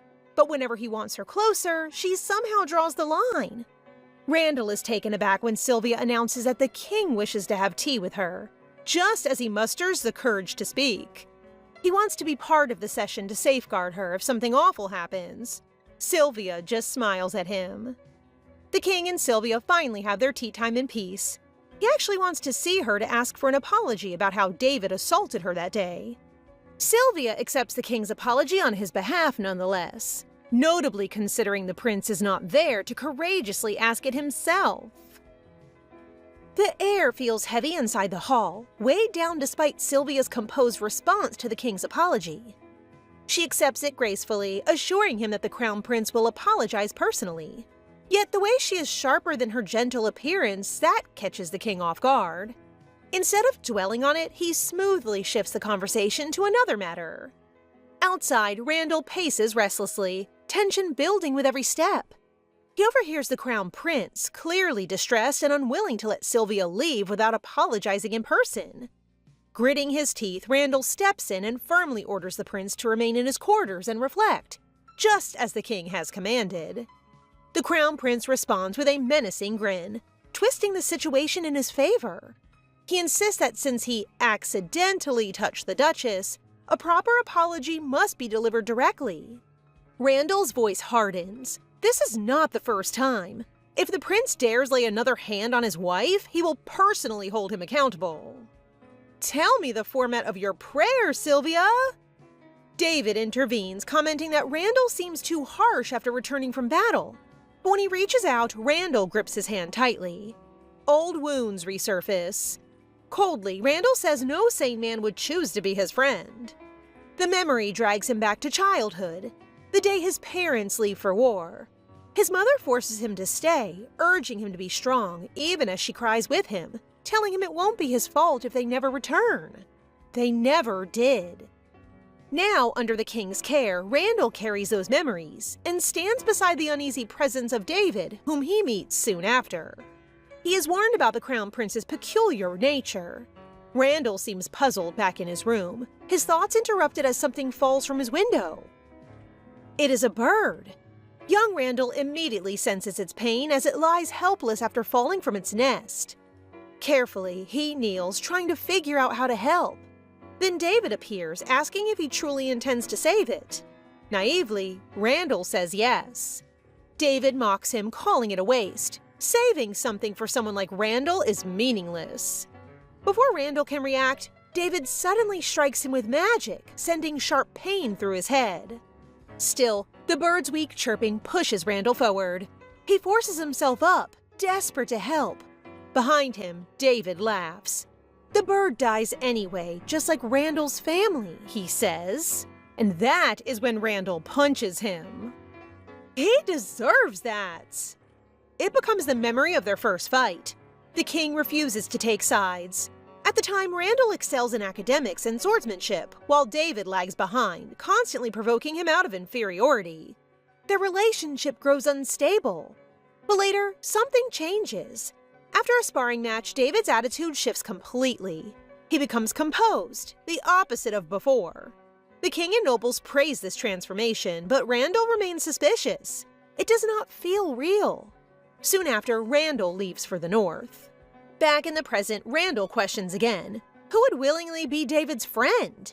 David lazily pushes him away, bored, but Randall grabs him, refusing to let go. That same menacing smile returns as David taunts him, reminding him he has been married for a year, that the honeymoon phase will end. Then he plants the idea that Sylvia might be hiding secrets. Randall's grip tightens. Before anything escalates, the king arrives with Sylvia. David instantly hides behind a princely facade, explaining everything smoothly. The king considers pressing further, but Randall signals to let it go, instead accepting the king's request to reflect. Sylvia notices how easily the prince escapes consequences. Is it simply because he's the king's son? As they leave, Sylvia holds Randall's arm, smiling brightly. He smiles back, flustered, but beneath that warmth, David's words linger. The next day, Sylvia avoids the crown prince's persistent visits. For the last time, she claims she is unwell. If this continues, she would rather never receive his apology if it means never seeing his face again. At the same time, she recalls the king's words. The rumors spreading in the north about her and her husband. She reassures him it is nothing serious. Perhaps their closeness invites jealousy. In truth, she believes they are perfectly happy, and she remains grateful for her marriage, knowing it'll grant her goal. But the king's question lingers. Is she truly in love with him? She never gets to answer due to the ruckus. Philia suddenly appears, hugging her tightly. Though she claims it is just a visit, Sylvia is unconvinced. Eventually, Philia admits Geoffrey has been avoiding her since the celebration and asks Sylvia to help arrange a picnic. Sylvia considers it, but Countess Glevre arrives. The moment she and Philia meet, they argue immediately. Still, the Countess explains she comes to retrieve a protective magic stone from Austin and greet Sylvia. Watching them, Sylvia notices something. They're both caught up with certain men. She invites the Countess to the picnic, choosing a quiet place far from the Crown Prince. Later, during the picnic, Geoffrey hesitates, unsure if he's welcome. Philia's gaze on him is obvious. The Countess teases her and they begin arguing again until Sylvia suddenly asks which company she prefers. Bestie behavior at its finest. Instead of choosing, Sylvia answers differently. She prefers her husband the most. The two fall silent, and then as if summoned by misfortune, the Crown Prince appears. The Crown Prince's sudden arrival earns Sylvia an unhidden glare. She immediately questions what he's doing in such a remote part of the grounds, but he responds smoothly, almost mockingly, that this land belongs to him, and they are the ones intruding. Sylvia glances toward Philia for explanation, but Philia can only admit she did not know. Sylvia tries to excuse herself, but the prince stops her, insisting she hear his apology first. His persistence alone is enough to alert Geoffrey, who instinctively moves to guard her side. The prince begins speaking, offering his explanation, but Sylvia barely registers his words. All she wants is distance. Then he shifts tactics, inviting her to dine with him, claiming a verbal apology is insufficient. She refuses without hesitation. He offers gems instead. She refuses again. Behind her, Philia and the Countess exchange a silent look, a plan forming between them. They step forward, acting as though they are vying for the prince's attention. Philia praises him openly, drawing irritation from Geoffrey, while the Countess boldly asks his type, provoking tension. The prince, however, redirects the question towards Sylvia, asking what kind of man she prefers so he might become it. The nerve! Sylvia thinks, and every answer leads to Randall, so she says it plainly. Her husband is her type. The air freezes, even her allies falter. The prince simply smiles faintly and replies that if that is the case, he hopes it remains that way forever. That night, Randall arrives at Sylvia's room, still carrying the unease left behind by his encounter with David. Sylvia greets him warmly, her expression bright, but something feels slightly out of rhythm. Randall steadies himself and asks how her day went. When she mentions meeting the Crown Prince earlier, he instinctively reacts, already knowing the direction of that conversation. He even expects the question that must have been asked. Her type. Yet instead of pressing further, doubt quietly creeps into him. Their marriage began out of convenience, after all, and he cannot ignore the possibility that someone else might fit her preferences better. So he chooses restraint. He tells her it is fine if she does not want to say anything. Sylvia is left confused by that response. She had not expected indifference, especially not from him. They exchange goodnights, but the air between them feels unsettled. Sylvia cannot help but feel that he is pulling away, and it reminds her painfully of how she once pushed him aside. Tasting your own medicine sure is bitter.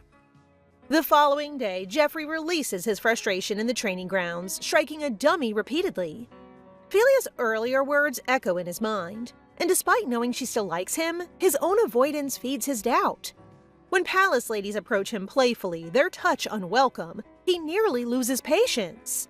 Until Philia appears.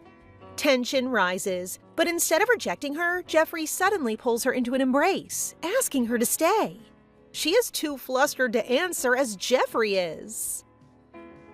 Meanwhile, inside the banquet hall, Austin appears visibly exhausted. His expression drawn as though sleep has abandoned him entirely. His thoughts remain trapped in the Countess's earlier words, replaying them endlessly until even his composure begins to crack. When he notices her golden hair passing near the doorway, his body moves before his thoughts can catch up, following her instinctively. What he finds unsettles him. A man cornering her, her posture tense and clearly uncomfortable. At first, Austin hesitates. He knows she is capable of handling herself, but as he listens more closely, something within him snaps. Anger rises sharply, and without further thought, he steps forward and strikes the man, pulling the Countess away from him. She immediately recognizes him, surprise flashing across her face. Without thinking, Austin declares that she is his wife. How bold! The words hang heavily between them. The Countess freezes, stunned, while Austin continues, doubling down on the lie as if it were the truth, explaining that perhaps now he understands why she could not fulfill his earlier request. The man, clearly misreading the situation, awkwardly retreats, assuming they share some complicated arrangement. Only after the man leaves does reality settle in. Austin realizes the mistake. The man was not a harasser, but a relative who wished to meet him through her. Flustered, he quickly removes his hand from her waist as the Countess comments on his lingering touch, his thoughts spiraling as he questions what came over him. Inside the masquerade hall, Sylvia searches desperately for Randall, her eyes scanning every masked figure yet finding no trace of him. A quiet panic begins to take root. The longer she looks, the more unsettling thoughts creep in. What if he is avoiding her? What if she is the one overstepping by searching for him? You're overthinking, Sylvia! Before she can steady herself, she collides with someone, and in that brief moment, a note is slipped into her hand. She reads it, an address, a command to come alone, and attached is a strand of Randall's hair. Everything else disappears. Sylvia runs without hesitation. If anything happens to him, she will never forgive anyone, least of all herself. Before she can go further, a hand grabs her arm. It is Austin. He explains quickly that the protective stone he gave Randall has cracked, and he can sense something is wrong. His words only deepen her fear. He insists on coming with her, but Sylvia refuses, her decision absolute. Light gathers around her, and in the next instant, she disappears, leaving Austin behind. She arrives near the auction house, but the path is not empty. Masked men emerge, blocking her way, intent clear. To them, she may look fragile, but they are gravely mistaken. Sylvia warns them coldly that the moment they touch her husband, their lives are forfeit. When they attack, she does not hesitate, and when she walks away, blood stains her steps as she continues to walk to her husband. In the auction house, Sylvia finally finds Randall bound, injured, blood marking his head. Panic grips her, but relief follows quickly when she confirms he is still breathing. Before she can reach him, a voice echoes through the room. The masked man steps forward, observing her stained appearance with interest, remarking that the blood is not hers, but proof that she's already passed the test he set. Sylvia demands to know who he is. The man laughs softly, almost disbelieving that she cannot recognize him. Slowly, he removes his mask. David, but not just David. He reveals himself as Banus, the former Demon King, the very being Sylvia, once known as Elisa, had slain in her past life. Dark wings unfurl from his back. His presence greets her with familiarity. He's pleased to see her again. Sylvia feels the contrary, knowing their history is soaked in blood, not nostalgia. Now that's unexpected. Banus proposes something unexpected, an alliance. He suggests they stand together once more, reclaim the demon throne, and destroy the humans who once hurt her. His words are tempting in their cruelty, but Sylvia remains silent, her expression unreadable. Eventually, he leaves her with the offer, knowing she will need time to answer. Later at the garden fountain, Randall awakens in Sylvia's lap. She lies to him gently, hiding everything that happened. But Randall senses something is wrong. He remembers the attack. He remembers David. And he believes he is the danger, so he tries to distance himself, yet fails. Instead, he confesses he is jealous and how utterly and deeply he is in love with her as the fireworks thump the rhythm of their hearts. Randall's confession breaks through every wall he has tried to build, the words leaving him trembling as emotions he can no longer suppress spill over. Tears follow as Sylvia is caught in that moment, her own heart tightening as she realizes that despite everything, they have both been standing in the same place all along, only unable to say it aloud. The night sky above them glows with the bloom of fireworks. Sylvia responds without hesitation. She loves him too desperately. Oh man, I would like a love like that! The distance between them disappears as she steps forward, closing the gap and sealing with a kiss. Sylvia, once feared and rejected by humanity in her past, finds herself completely accepted in this moment, wholly seen and still chosen. The following morning carries a softer warmth. They wake in the same bed, the aftermath of their confession lingering in every quiet movement. Sylvia reaches for water but falters, her legs refusing to cooperate, sending her falling back. Randall reacts instantly, worry overtaking him, already thinking of how to care for her better. Yet Sylvia only teases him lightly, her playful words easing the tension between them. And just like that, they fall back into each other again, turning the morning into something just as unforgettable as the night before. Before their departure, the Crown Prince appears one last time, approaching Sylvia with a composed expression. He gently takes her hand and presses a kiss against its back. His words follow quietly. He's grateful to have met her before leaving, and he leaves. The moment leaves an uneasy weight behind, but Sylvia does not respond beyond polite composure. Instead, her attention shifts to Randall, whose clenched fist betrays his tension. Sylvia notices immediately. Without hesitation, she reaches for his hand. She brings up the night before the founding celebration, specifically the moment when the prince had asked about her type. Randall tries to brush it off, dismissing his own reaction as foolish, but Sylvia does not let him. She tells him directly, gently but firmly, that her answer had been him. The words land heavily. Randall is left momentarily speechless as she steps into the carriage, leaving him standing there, replaying her voice in his mind. All that avoiding for nothing! Later, in the north, after their journey, the two walk together. The path is rough, but Sylvia keeps pace, even teasing Randall when he expresses concern. Then, suddenly, she pulls his hand and suggests they run. By the river, breathless, they pause, and in that quiet, Randall kisses her. And Sylvia feels something dangerously close to happiness. That fragile happiness lingers, but Sylvia's thoughts begin to drift into something far more uncertain. As she stands beside Randall, she cannot help but question it, whether she truly deserves to feel this way at all. She has seen both the kindness and cruelty of humanity, and yet she stands here, loved and accepted. Before she can ask, Randall speaks first. His question is simple. Why did she marry him? Sylvia is caught off guard. For a moment, she considers giving him an answer that would comfort him, something safe. But the truth lingers beneath everything. She married him so she could die. The bittersweet truth. Randall, sensing her hesitation, tries to ease the weight of the question, telling her she does not need to answer if she does not want to. But Sylvia sees through it. The forced smile, the quiet tension. So instead, she asks him something in return. Does he believe in past lives? Randall pauses, caught by the sudden shift. At first, he answers uncertainly, but then recalls something, a dream, a memory that feels too real, and admits that he does believe. Sylvia pushes further. What would he think of someone who was once a demon king?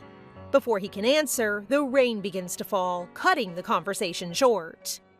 The rain forces them to seek shelter in a small cabin nearby, their hands still intertwined as they run through the downpour.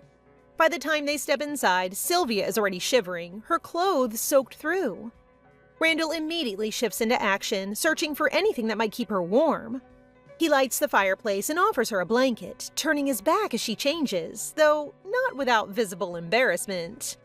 Even then, his thoughts betray him, drifting toward her despite his efforts to remain composed. When he finally turns around at her call, Sylvia is wrapped in the blanket, her figure small and soft within it. The sight alone is enough to unsettle him again. Noticing that he is just as drenched, Sylvia hesitates before quietly offering to share the blanket with him. That's one way of keeping each other warm. Meanwhile, back at the masquerade, Philia wanders restlessly, clearly out of place without Sylvia. She thinks of Jeffrey, wishing he were there, though she knows he cannot attend. Just as she resigns herself to boredom, a man in a horse mask approaches and asks her to dance. She refuses politely, but he persists, pressing the issue in a way that begins to irritate her. Before she can escalate the situation, another presence steps in behind her. A familiar scent makes her turn, expecting Jeffrey. Instead, she finds a blonde man, but something about him feels known. On the dance floor, the truth reveals itself quickly. Philia recognizes Jeffrey despite his disguise by something as simple and intimate as his scent. Jeffrey remembers how he got there, having gone as far as challenging another noble to a duel just to gain entry. Also, he could stay close enough to protect her from other men. It did not take long before she pulls him into the dance, guiding him despite his inexperience. They're so cute! Even from a distance, the Countess notices, quietly observing how easily Philia finds joy in that moment. For her, love has always been secondary to duty. yet watching them stirs something unfamiliar. That thought is interrupted when she suddenly locks eyes with Austin. He freezes, then runs. Annoyed, she chases after him, only to lose her balance when she reaches the balcony. For a brief moment, it feels as though she will fall, but Austin catches her. His anger surfaces immediately, scolding her recklessness, but beneath it lies undeniable concern to the Countess. The slow burn is burning. She questions him, asking why he saved her when he has been avoiding her all this time. He cannot answer properly, his thoughts tangled, his words inconsistent. But the Countess only gave her thanks and smiles. Austin knew he's screwed. Meanwhile, Sylvia and Randall settle back in the north. The two spent blissful moments with each other. However, Randall concerns lingers over the capital and David's whereabouts, though Sylvia silently knows the truth but cannot reveal it. Days later, their peaceful routine continues until Delma arrives in panic, announcing Lady Sacred has come. In the reception room, Sylvia finds Felia crying, revealing her mother demands she get married. And that's it for today, guys. What did you think? As always, don't forget to like the video and comment for the next part so we know you want more. Remember to subscribe and turn on notifications for updates. See you in the next one!